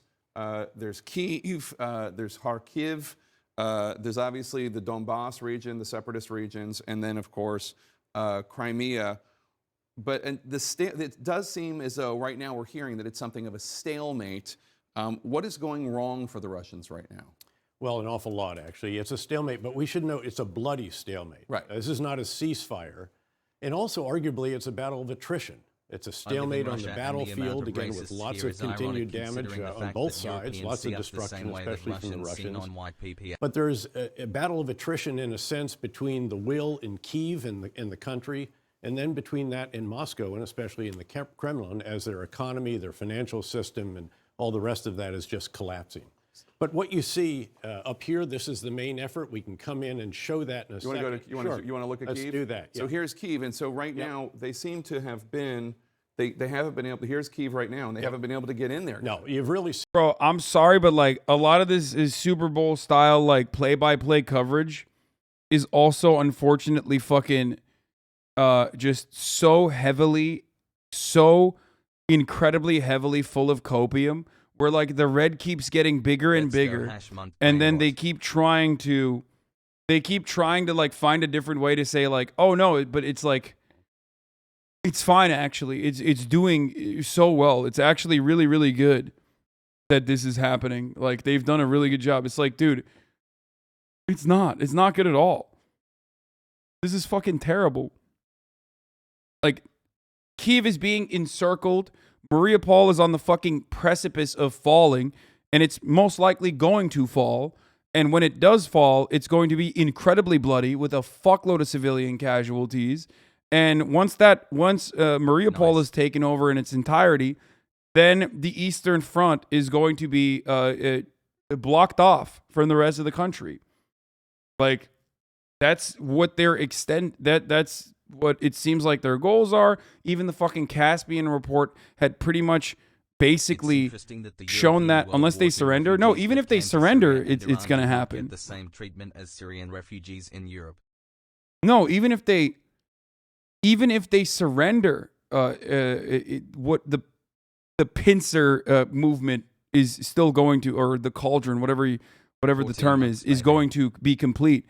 The point of it is to encircle the Eastern Front from behind and shut off supply chains, shut off movement from going in to the Eastern Front, where more than 50% of the Ukrainian military is currently centered. Imagine subbing to a comic channel. See no big change to these lines for about 2 weeks. The Ukrainians have actually been counterattacking around in here, but very. Have we discussed your prediction on how this ends, plays out recently? A little bit. I talk about it a lot. Here, the Russians are actually digging in. They're actually digging holes for their tanks because they've taken such losses.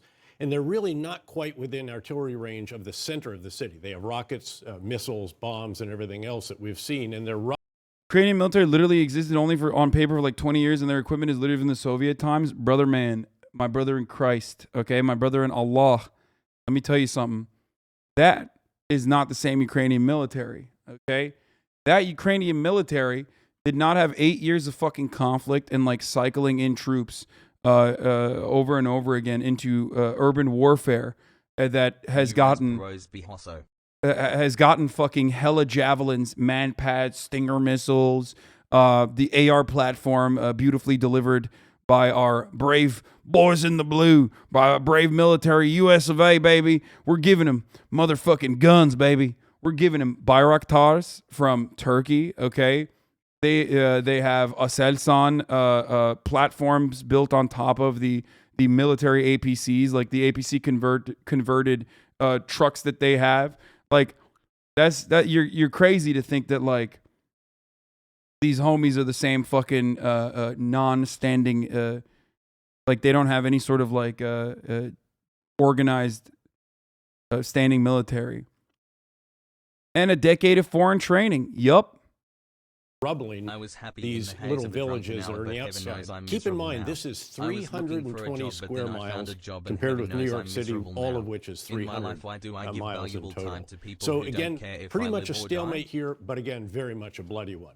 But if we go in now, let's go down to the south. So let's look at this corridor, because this is important. We have Russian troops just absolutely pummeling Mariupol. We've heard just these horrible stories about citizens being taken out into Russian camps of sorts, and that city just being devastated. But Russia has reportedly established a land corridor between the Donbass region, which is here, and Crimea, which they seized in 2014. So, which they've wanted for a long time. This is important. Yeah, like to look at this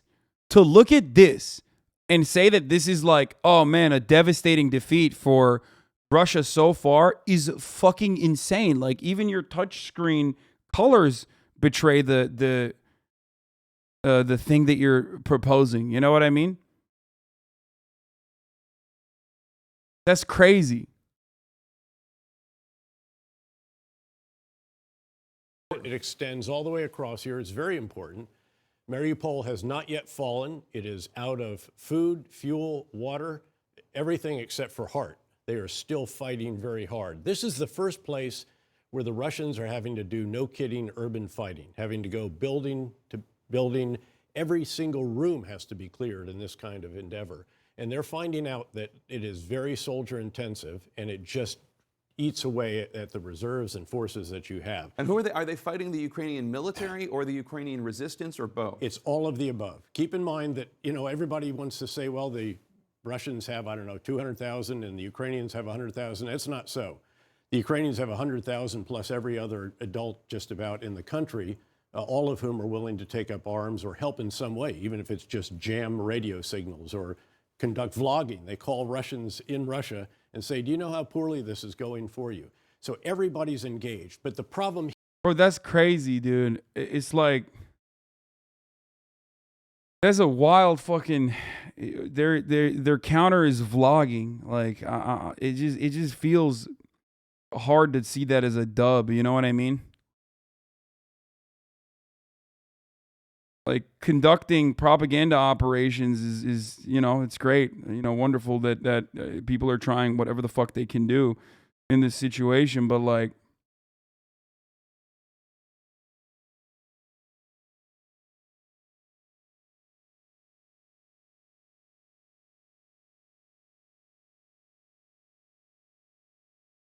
Do you think Russia will take the whole southern Black Sea coast of Ukraine?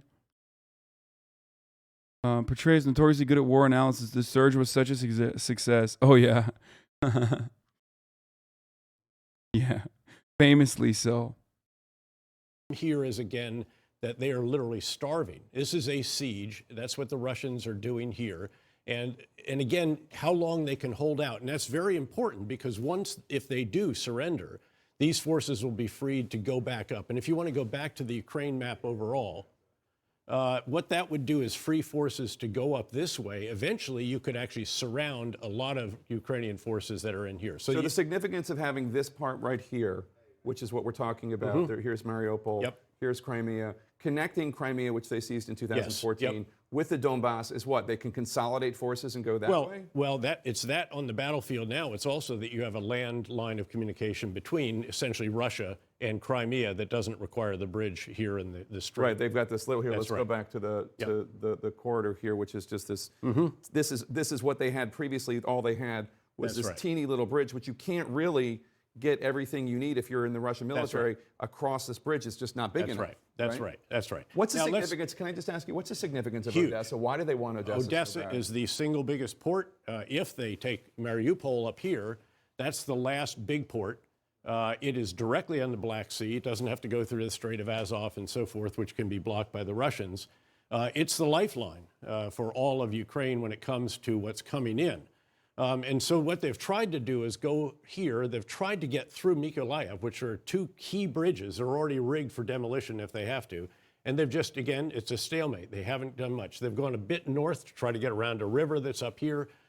Ultimately, they want to invest Odessa in a siege, and there's also ships standing off here offshore that can conduct an amphibious landing. So far, that's all essentially on hold. I wanted just to talk briefly about this because the Ukrainians say they have killed 5 Russian generals in Ukraine. CNN has not. Yeah, this is like patting the deck and just being like, dude, look at the dubs are big. The dubs are strong.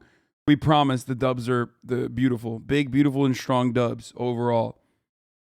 You know, it's not bad, actually. Things are not going bad. Independently confirmed that. We also hear that a top U.S. general says Russian soldiers don't appear to be particularly motivated. I only recall the U.S., and I might be wrong about this, so I apologize if I am. I can only recall one American general being killed in Afghanistan in the entire conflict. Bro, you can never compare America. Holy shit. I hate this comparison so much. Americans care less about the war and damage they're inflicting upon the population because it's not happening in their fucking backyard. And they're not gearing up when they're doing shit like that for an extended occupation with like a standing military. Now, I'm not saying that that's what Russia is doing, okay? But it's an option that they have to constantly consider. Okay? The country that did shock and awe and the country that did the fucking surge is wildly fucking saying, oh man, like, you know, Americans didn't kill that many American troops. They didn't kill that many generals. It's like, yeah, of course. They're in a way fucking different tactical position. They have a different military culture. They have a different war culture. They have different material goals. Like different interests in occupation.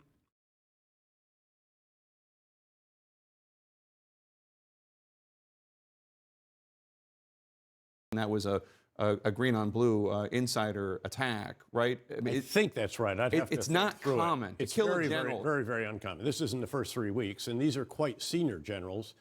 The bottom line is that their command and control has broken down. Their communications have been jammed by the Ukrainians. Their secure comms didn't work. Putin, Russia bad, yet you say more stuff against Ukraine XD.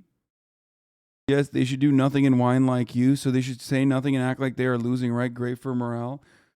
Dude, if you're in fucking Ukraine and you're in Mariupol getting shelled non-fucking stop and your brother died, okay, and you're trying to get the fuck out like my friend's aunt and grandma was, pretty sure not sitting around fucking watching CNN and be like, oh, thank God, my morale surely is boosted now. What the fuck kind of stupid take is that? I'm in America. I'm talking about other Americans literally fucking leading people astray or trying to create a false sense of security around like this conversation that we're having. about the chances of a Russian withdrawal. They had to go to single channel. That's jammable, and that's exactly what the Ukrainians have been doing to that. They use cell phones.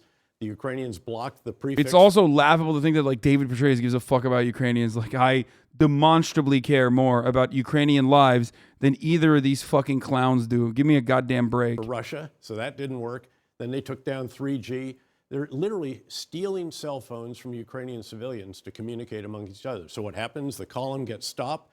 An impatient general is sitting back there in his armored or whatever vehicle.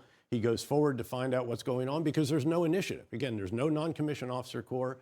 There's no sense of initiative at junior levels. They wait to be told what to do. Gets up there, and the Ukrainians have very, very good snipers, and they've just been picking them off left and right. And at least 4 of these 5 are absolutely confirmed. I think the 5th we'll hear today. Are these like the kind of guys you have heard of?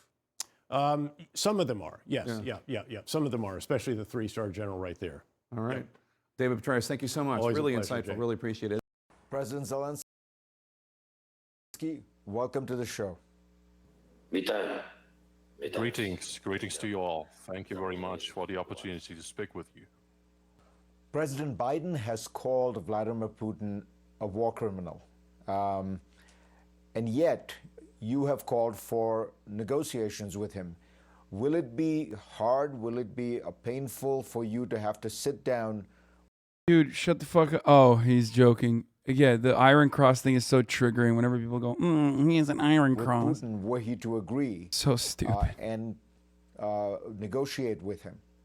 I am ready for negotiations with him. I love that, like, Zelensky's like, we need to do negotiations. We need to do negotiations. I'm ready for negotiations. And Americans living in America are like, we don't negotiate with terrorists. Like, motherfucker, you're the terrorist, 1. And 2, not a single one of you has a say in this situation. You can't fucking be like Ukrainian sovereignty, Ukrainian sovereignty, Ukrainian sovereignty, and then fucking deny, obviously, closing up the sky, which is what they want, or deny entry into NATO, which is what they want, okay?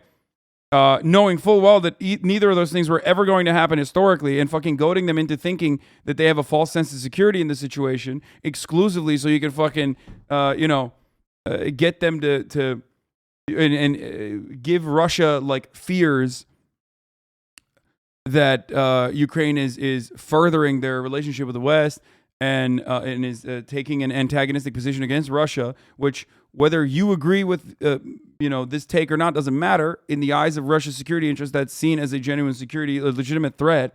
Okay, and then turn around and be like, no negotiations, brother. The fuck do you mean? I was ready over the last 2 years, and I think that. Also, that's bullshit. That's bullshit. The whole, like, I was ready for the last 2 years. No, the shelling continued throughout the past 8 years, non-fucking stop. Ukrainians did not like the Minsk agreement. They did not want to legitimize any sort of like separatist movement in DPR and LPR. And obviously the conditions have now changed, okay? They certainly also did not want to recognize Crimea as Russian territory. And now they are doing so, I think, because they recognize that this is like one of the only ways to get out of this conflict. But this notion that they were like trying to negotiate for the past 2 years is bullshit. Literally fucking Germany and France. Ask them if you think that that's true. I think that without negotiations, we cannot end this war. I think that all the people... He is right about that, though. There's the only way out of this is negotiations. Who think that this dialogue is shallow and that it is not going to resolve anything. They just don't understand that this is very valuable. If there is just 1% chance for us to stop this war, I think that we need to take this chance. We need to do that. I can tell you about the result of this negotiations. In any case, we're losing people on a daily basis, innocent people on the ground. Russian forces have come to exterminate us, to kill us. And we have demonstrated the dignity of our people and our army, that we are able to deal a powerful blow were able to strike back. But unfortunately, our dignity is not going to preserve the lives. So I think that we have to use any format, any chance in order to have a possibility of negotiating, the possibility of talking to Putin. But if these attempts fail, that would mean that this is a third world war. You know the Russian demands. They want you to recognize that Crimea is part of Russia, that the two republics in the Donbass are independent republics. They want a guarantee, perhaps in the Ukrainian constitution, that Ukraine will never be a member of NATO. Are you willing to make those compromises? There are compromises for which we cannot be ready as an independent state. Any compromises related to our territorial integrity and our sovereignty, and the Ukrainian people have spoken about it. They have not greeted Russian soldiers with a bunch of flowers. They have greeted them with bravery. They have greeted them with weapons in their hands. So forcibly, you cannot make yourself. This chat is extremely pro-Russia. Dude, you are so stupid, dude. I don't know what else to tell you other than just you, like, over the past couple of weeks, like, Shacklone has become, like, the #1 dumbass in the chat. I swear to God, dude. Yeah. True. This chat loves, this chat's like, fuck yeah, dude. Russia's killing it. They're doing great. Always. A friend. You cannot curry favor with the citizens of another country forcibly. You cannot just make a president of another country to recognize anything by the use of force. So everything that they are doing is not just about politics. It's about reality. They have made their way to Kherson region, but people are feeling hatred towards them, animosity, and people will continue to kill Russians because Russians have killed their children. You cannot. It is pro Russell. You guys are just fapping to the idea of reinstating USSR, whatever is your kink, lol, not judging. It seems like you are being, judging. Also, you know, again, plus you're Polish, plus ratio, plus you are literally like the same to the people that treat you like the way you treat Muslim immigrants. Straight up. You cannot reverse the situation anymore. So you cannot just demand from Ukraine to recognize some territories as independent republics. These compromises are simply wrong. I cannot recognize, firstly, as a president, secondly, as a citizen, and thirdly, you cannot force people to love the enemy. That's impossible. What you can do is to make a pause and just decide on how we are going to live further on. What has to be done in order to put an end to the war, to prevent further wars, and how to find an approach to these territories which are temporarily occupied. This is a very difficult matter because part of these territories were occupied 8 years ago. And during entire period of 8 years, they have been brainwashing people and children on whom they are. They've been telling them that they have preserved their lives. They have been telling lies that Ukrainians are fascists. They have been filling their heads with lies for many years. And it's very difficult because of that to find understanding. You definitely understand me what information policies mean.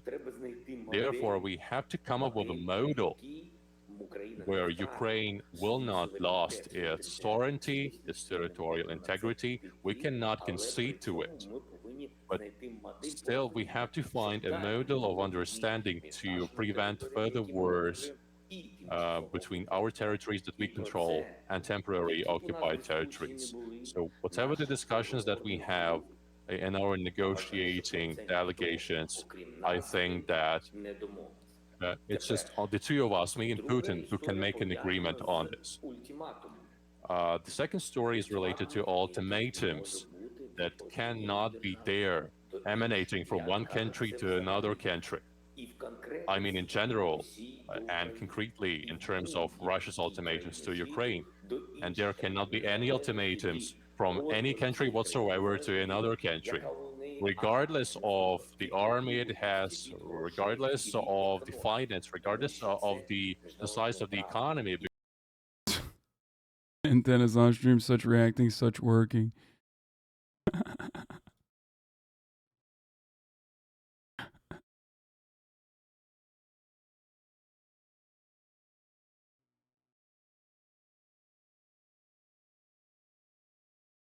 Okay.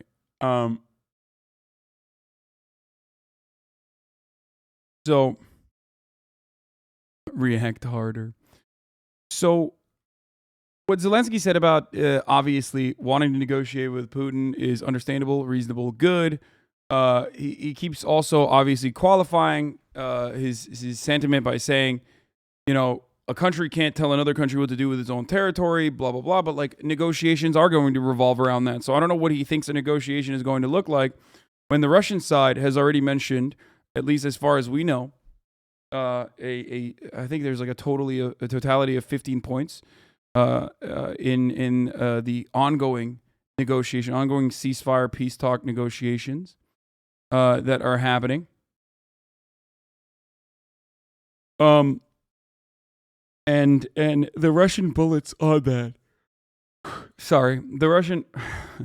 By the way, apologies for stealing Zelensky's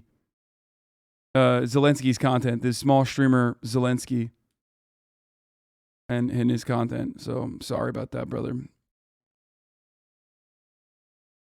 He was literally saying the Russians are brainwashed, the Crimeans to think they're Russians. Meanwhile, the Ukraine made a dam to dry up their own territory. Yeah, that stuff is just fucking propaganda, and I don't agree with it. Like, I don't. You know what my takes are on this.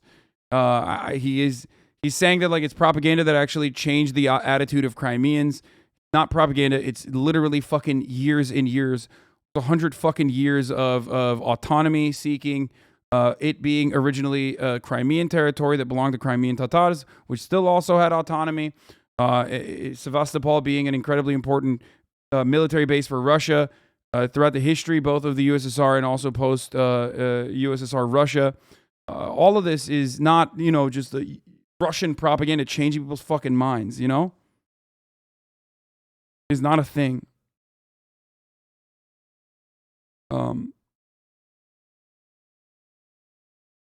It's just not. It's not.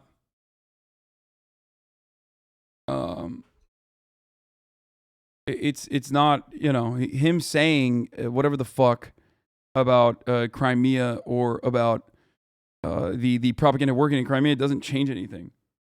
I guess maybe it'll give him a stronger backing to like act like he has a shot at not recognizing Crimea in the talks or something. I don't know. Because it's international law. It's about respect to the sovereignty of each country. Therefore, dialogue is the only way out. It is through dialogue that we have to resolve the matter of security guarantees for Ukraine. We do not want to give any country a possibility to attack us. Today it's the Russian Federation.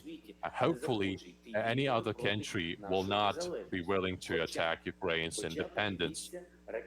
But still, you can see that Belarus launched rockets against Ukraine at the very beginning. Therefore, that's a matter. I do think there's another. I do think that is the other factor here is that yes. I think Zelensky might, regardless of what his personal opinion might be on giving up Crimea or anything like that, or recognizing the autonomy of Donbass, has to be something he always has to consider is what right-wing groups, far-right groups, which now have a fuckload more power and influence as a consequence of Russia's invasion, will react to, and how they will react to, and how aggressively a stance they will take. When he is seen as weak in negotiating with Russia in any capacity, rather than leaving more civilians to be slaughtered. He was pretty clear he wants to cease fire and then have negotiations to deal with occupied territory, which is normal. Yeah. It's not fanatic groups. It's fucking citizens of Ukraine. We're not up to give up the territories we have. Fuck that. Yeah, except, first of all, Donbass, LPR, DPR. Donbass, LPR, DPR being autonomous, like in the original Minsk agreements, is understandable. It's still a part of Ukraine. It's not going to be Russian territory. It's not even going to be sovereign. I think that's the final way to you know, that's the final attitude here. And if you're going to talk about Crimea, I don't know what to tell you about that. It's just like, it doesn't matter what your point of view is on that circumstance. The people living in Crimea are happy. It doesn't matter if you think that like compromises the territorial integrity of a country that, you know, borders that were drawn and territorial integrity of a country, which had like half of Donbass was still controlled by Ukraine before the war. Yes, I know. Regardless of Donbass or LPR and DPR, your interest as a Ukrainian in taking back Crimea doesn't mean anything in this situation. It's the unfortunate reality. Like, my own personal opinion on this does not even matter. Even though I do personally believe that like either Crimea belongs to the Crimean Tatars or it belongs to Russia. Ukraine in this circumstance is like further lower on the rung than either of those people. Okay, it's literally number one, Crimean Tatars. Number two, the Ottoman Empire. Number three, fucking Russia. Number four, someone else. Number five, another person, I don't know. Number six, maybe then Ukraine. How about that? You know, Greeks. And then, you know, sixth on the line is fucking is Ukrainians, which is crazy. Like, it's just crazy. 4 and 5 are Mongolia. Yeah, it just does not make any sense to just be like fucking, yeah, number one Albania. You can't just be like, yeah, these lines were drawn and it's ours now. Like, sorry, it's just ours. And we have to defend the territorial integrity and sovereignty of Crimea. It's like, dude, the citizens want it. The citizens are happy with this. Like, yeah, there were Ukrainian people living there who aren't, okay? But it's wild.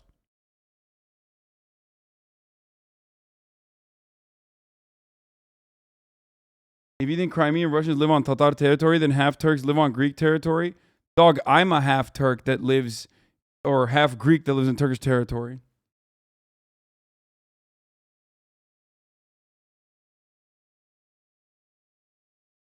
Crimea is happy. Who told you that? The separatists and the Russians bust in back in 2014.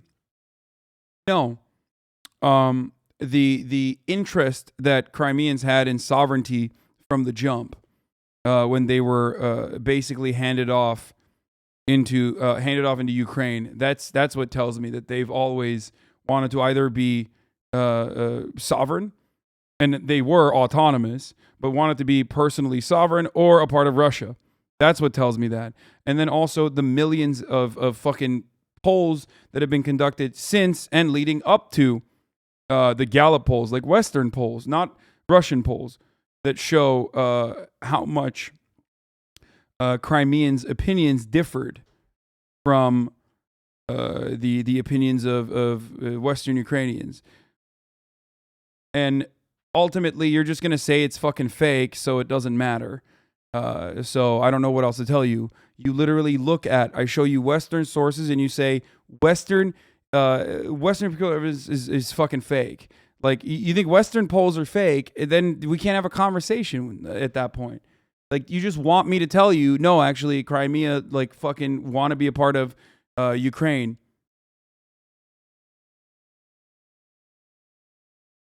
You know, it's copium from people who have no interest or no, it's wild. It's just like, you have no interest, no connection. You don't care about the interests of the citizens on the ground. You're just arguing for the sake of arguments. It's very weird. It's a very strange thing. And it's about a country that you weren't even aware of. It's about a fucking area that you weren't even aware of, that you still don't know the history of. And you're like making ad hoc or post hoc rationalizations for why you feel a certain way about it, because that's what your fucking YouTube daddy told you in here. It's weird. It's weird as fuck. And the worst part about it is like, you're just wrong. And the only thing that lets you get away with this argument, regardless of how fucking wrong you are, the only thing that lets you get away with this argument is that Russia is bad. And Russia is bad. It's bad. Which is precisely why you think you could just like get away with wrong information over and over again and jerk off in a fucking circle about how wrong I am, actually. You probably missed my comment, but in the past weeks, it seems like you've lost it a bit. Somehow you fall for much of the Russian propaganda. I hope you get some time off. This isn't... I hate when people fucking say across the board, everything is Russian propaganda. Even the truth is Russian propaganda. You are making Russian propaganda valid when you can't make a comparison between actual agreeable opinions or, first and foremost, the interests of the people on the ground and what they want versus... just completely made up bullshit. Okay? This idea that I'm like falling for Russian propaganda for my takes on Crimea, which have been consistent from the jump, is silly. It's very weird.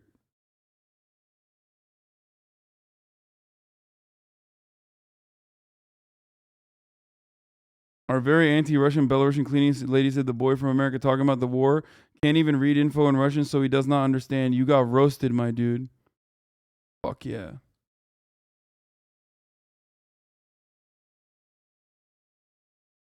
That kind of thinking is really, really bad, especially because I routinely shit on Russian misinformation in here, like all the time.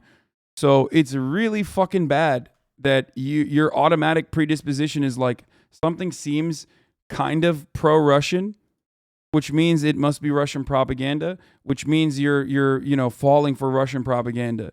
That is the easiest way that you can, that is the easiest way that you will lose sight of what is true in a situation where it's incredibly, incredibly, incredibly difficult to figure out where the truth lies. This is how the West was covering Ukraine before the war. Welcome to Ukraine, the most corrupt nation in Europe. Ukrainian president's ruling becomes increasingly corrupt, authoritarian. Ukrainian president is, I mean, yeah, this is true, except, they got invaded, and so it doesn't matter anymore. And I do believe that. It literally, all this shit does not matter now that Ukraine got fucking invaded by Russia. So, thank Russia for that if you want.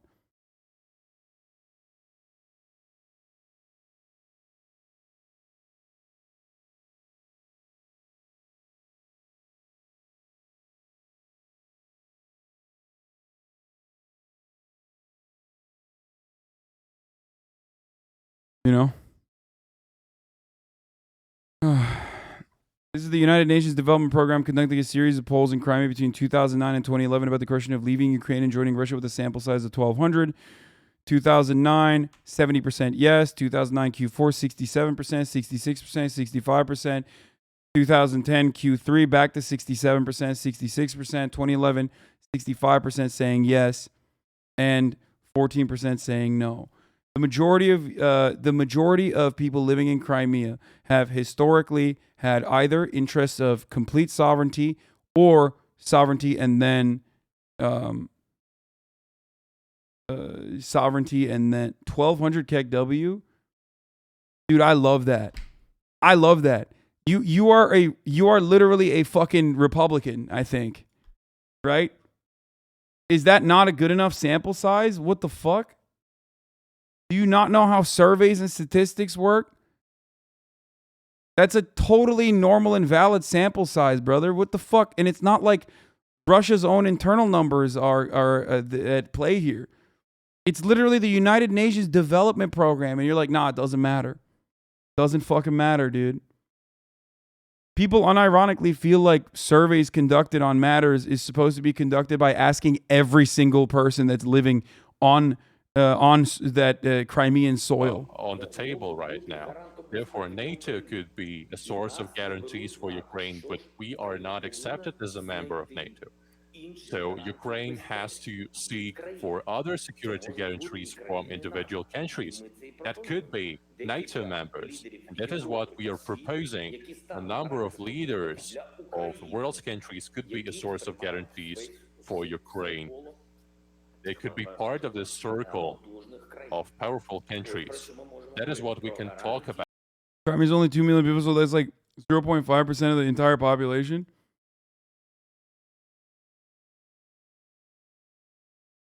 I don't get why you're pro-Russian Crimea, to be honest. The only really acceptable answer is independent sovereignty. It's one overlord to another, harm reduction style right now. Okay. The only reason why I say this is because I respect the wishes of the people on the ground, and I also recognize that, again, it is Russia's entry point into the Black Sea historically. That's where Sevastopol is. That's where there's, newfound natural resources as well. But more importantly, that's Sevastopol. You can't, that's undeniable. Sovereignty or not, it's still fucking going to be. You went on Crimea in 2019. General Assembly adopts resolution urging Russian Federation to withdraw its armed forces from Crimea, expressing grave concern about growing military presence. Yeah. Nice of them to do that. This really solved the situation, I think. Remember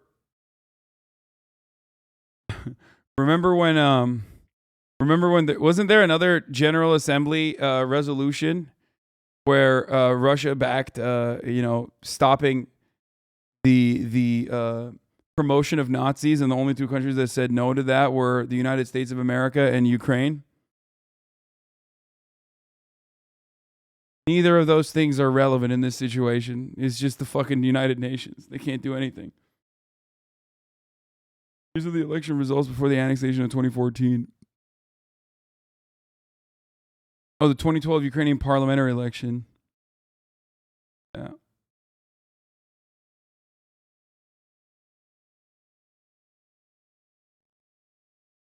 There have been so many fucking elections, dude. Central Election Commission of Ukraine.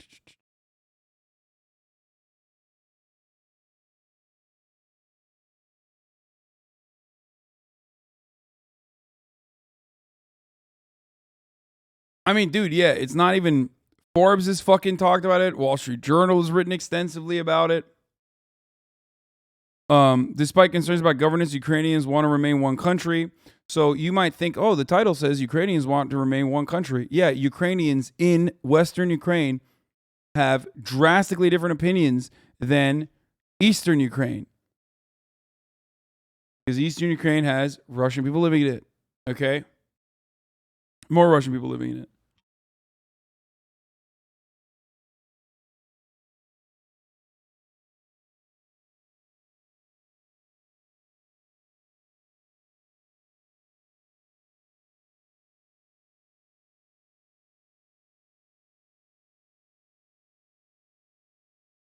Crimea has a population of 2 million, and you think 1,200 is a huge sample size? Oh, really? Tell that to the U.S. Census Bureau, who frequently does samples of far greater magnitude than 1,200 people. I think you're talking to the other chatter, right? Because I agree with you. Of course, 1,200 is an adequate sample size. Do you think people in Kharkiv, Mariupol, Kherson, people still want to side with the Russians after all that? No, of course not.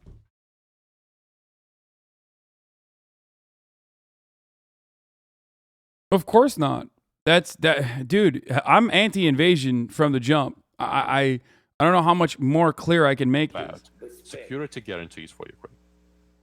When you hear Vladimir Putin talk about the Ukrainian government as being full of... Bro, I watched Spider-Man last night, and I can't get it out of my mind that, like, Fareed Zakaria is like brown Willem Dafoe. Sounds like him, kind of looks like him too. It's just crazy. Of neo-Nazis. When you hear Vladimir Putin talk about... Literally about to go Green Goblin on his ass, dude. Straight up. Spider-Man! I'm sorry. The Ukrainian government as being full of neo-Nazis. As somebody who is of Jewish descent, how do you react to those statements? Well, there are rare occasions when I smile and when I laugh. For me to hear it, it's as if something similar to a joke I cannot take this statement seriously. So, when you, upon hearing the situation, hearing the statements at first, you just think to yourself that this person has been in the leadership position for so many years, and this person is supposed to have a very clear understanding of what Ukrainian people are because of the Soviet legacy. But I think that currently Putin is an information bubble. I think this is information bunker, and it is so powerful, this bunker of information, that he really thinks that Ukrainians are neo-Nazis. So this is a laughable statement for me. But then a strike of fear resurfaces. I'm not afraid of anything except for people. But the fact is that if he is serious about these statements, he might be capable of very horrendous steps, because that would mean that this is not a game for him. If he really believes in this, if it's not a game, then we will just continue fighting against it. If it's a game, but if it's not a game, if he's serious about it, if he thinks that this is his mission to conquer our territories, and if he sees signs of neo-Nazism in our country, that many questions emerge about what else he is capable of doing for the sake of his ambitions and for the sake of his mission. So this what gives rise to a feeling which is not very pleasant and which is very frightening, very hazardous, that it can be an information bubble which will continue to exert pressure, and it will pressurize Putin to further escalation. Can I ask you something about your family history? Your grandfather, Simeon, is the only survivor out of the Holocaust and World War II. Tell us a little bit about that, and what was the lesson, what are the values you drew from it when you would hear those stories in your family?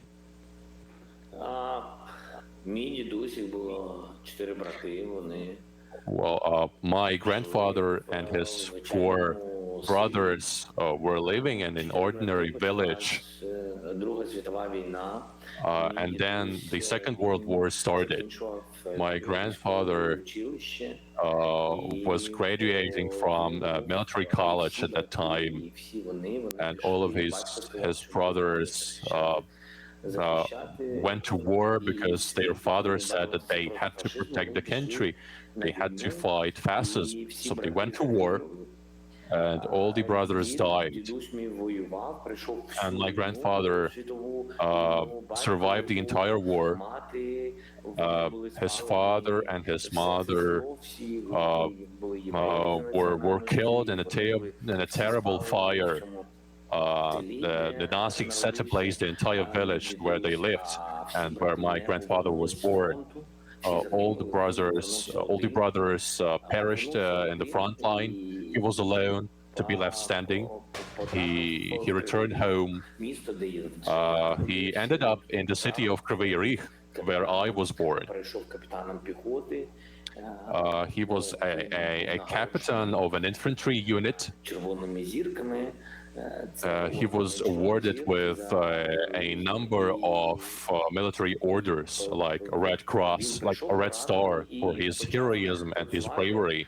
He was wounded at war, and after the war, he started working as an investigator, catching criminals, and eventually he became a colonel in independent Ukraine. So that is basically his life story. So when Russians are telling about neo-Nazis and they turned to me. I just replied that I have lost my entire family in the war because all of them were exterminated during World War II. A number of my distant relatives are still living. Okay, listen. I don't think it's the appropriate time for this, okay? But at a certain point, at a certain time, I mean, maybe leading up to this or maybe after this, okay, hopefully once this war is over, the question you should ask, which Western media never does, is how do you feel about it? Like, how do you feel? How does your grandfather feel about it?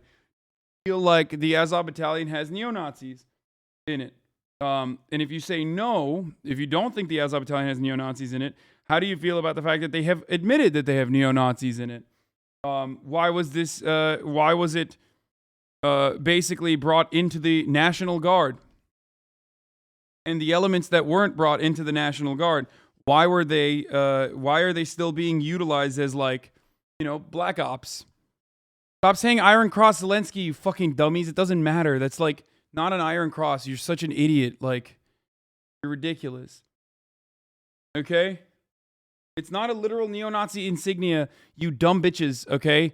No, it's not. Every country has, it's the literal same fucking cross that every country has. Shut up. It's not a Nazi symbol. Please stop. There is a Iron Cross is a Nazi symbol, but that's not a Nazi symbol, okay? Jesus Christ.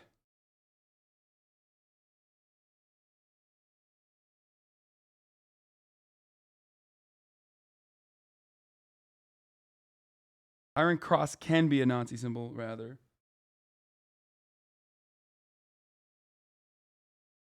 There are good and reasonable questions you could be asking of this administration, of Zelensky. Now is obviously not the best time to ask those questions. I've mentioned some of the questions. Okay? But, like, at a certain point, these questions will be asked. They have to be. Unless you literally think that, you know, it's not an issue at all.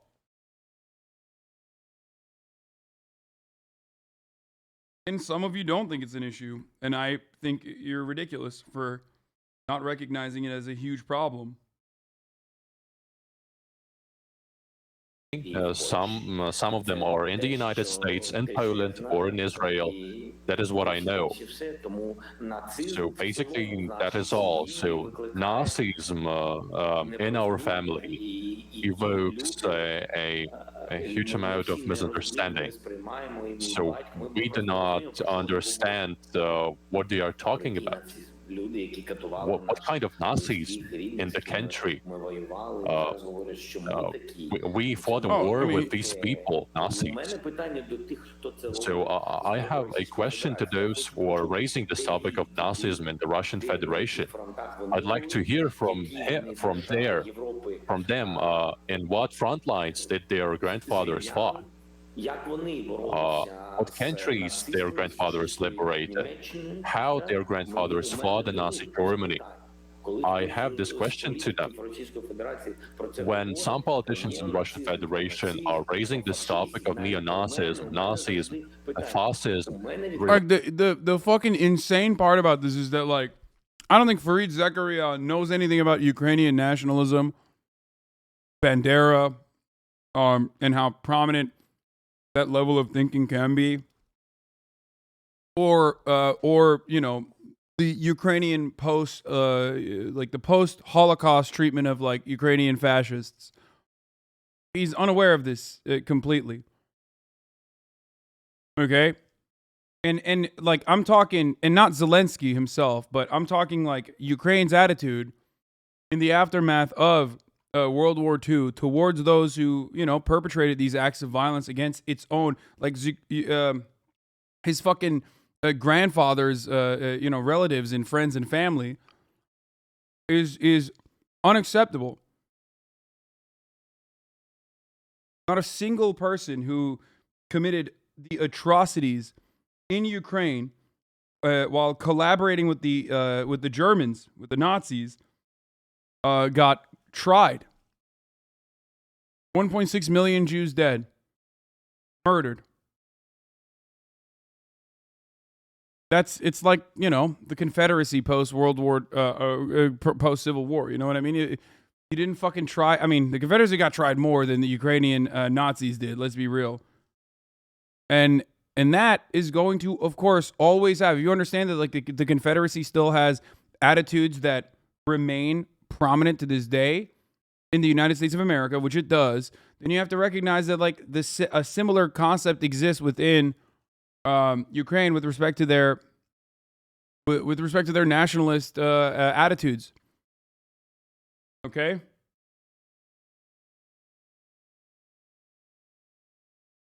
Dreamer knows better. I mean, in this situation, a little bit.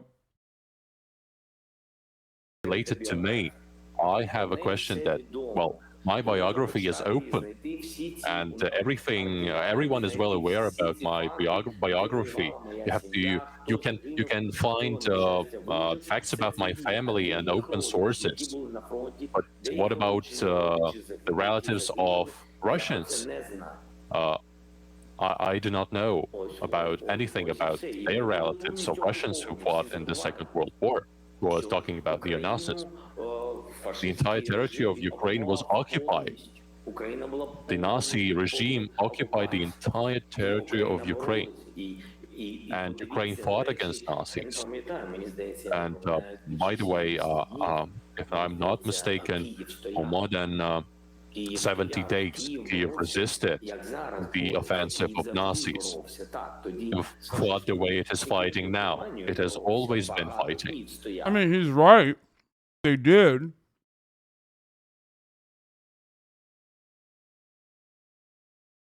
They did.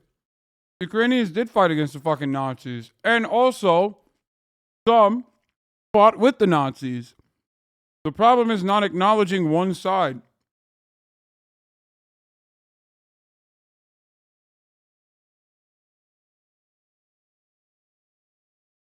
Okay?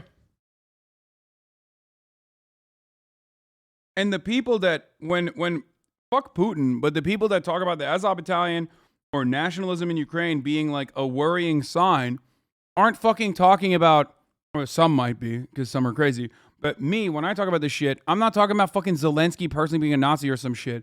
I'm talking about the very direct ideological descendants of the same people that fucking literally sided with the Nazis and hyping those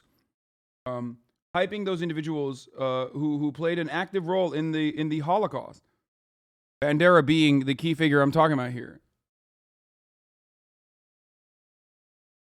I mean, we did it too, by the way. So clearly, you know my take on this too. Operation Paperclip, holy shit! But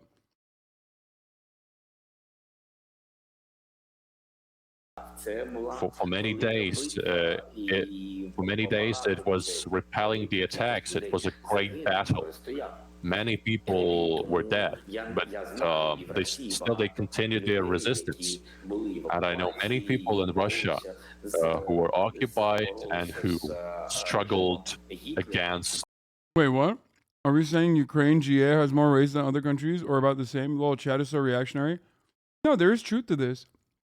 There's absolutely truth to this. Every country has racists. I think that there are plenty of areas that have more fucking racist people or more direct Nazis than numerous Ukrainian cities. The problem is denying the existence of one thing, and completely acting like it's a silly notion or Russian propaganda or some shit like that. The Hitler's regime, but Kyiv was occupied.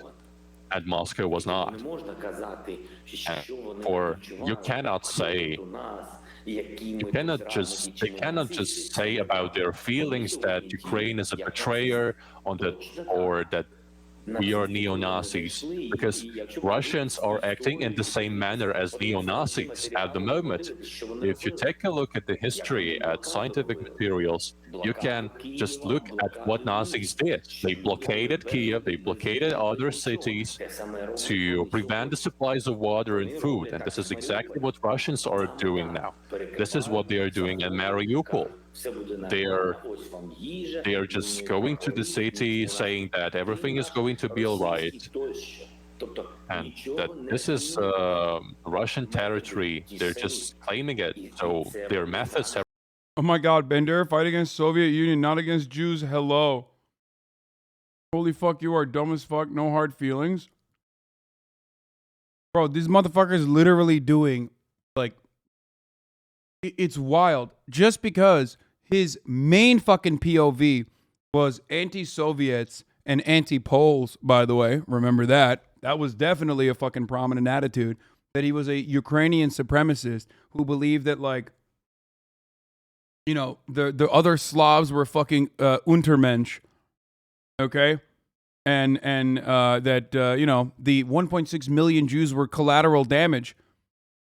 Because he foolishly thought that Nazi Germany would give Ukraine sovereignty, does not mean you can fucking sit here and do Holocaust apologia and revisionism.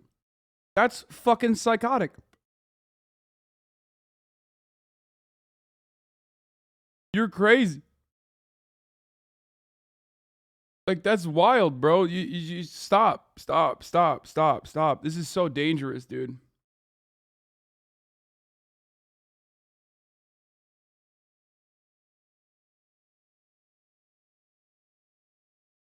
So fucking stupid. Remained unchanged. And the fact is that they are betraying the history of their own homeland. Because what we are having now in Mariupol, in Kiev, they had the same in Leningrad, which is now St. Petersburg. Wait, what did the guy say?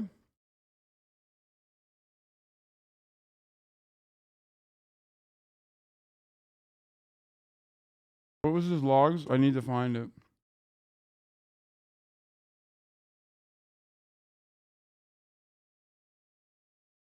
Logs are crazy. I want to see if it's like actually a fucking... I mean, he is doing Nazi apologias, so I want to know.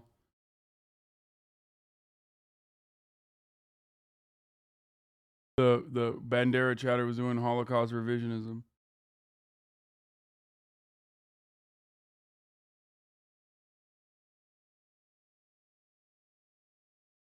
Why can't we fucking snipe these motherfuckers, dude? Holy shit. Oh, this guy. Oh, it's Turkish. War clap. Thanks, Turkey, for Bayraktar. They deserve it. I'm Ukrainian. Ukraine will never demilitarize border. Motherfucker's Turkish, dude. Name is penis in Turkish.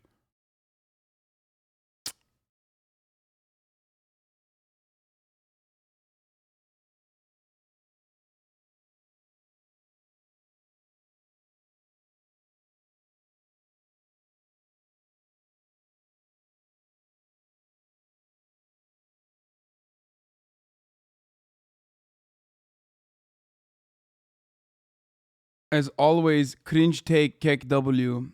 Time to hype up. Why you have sub goal?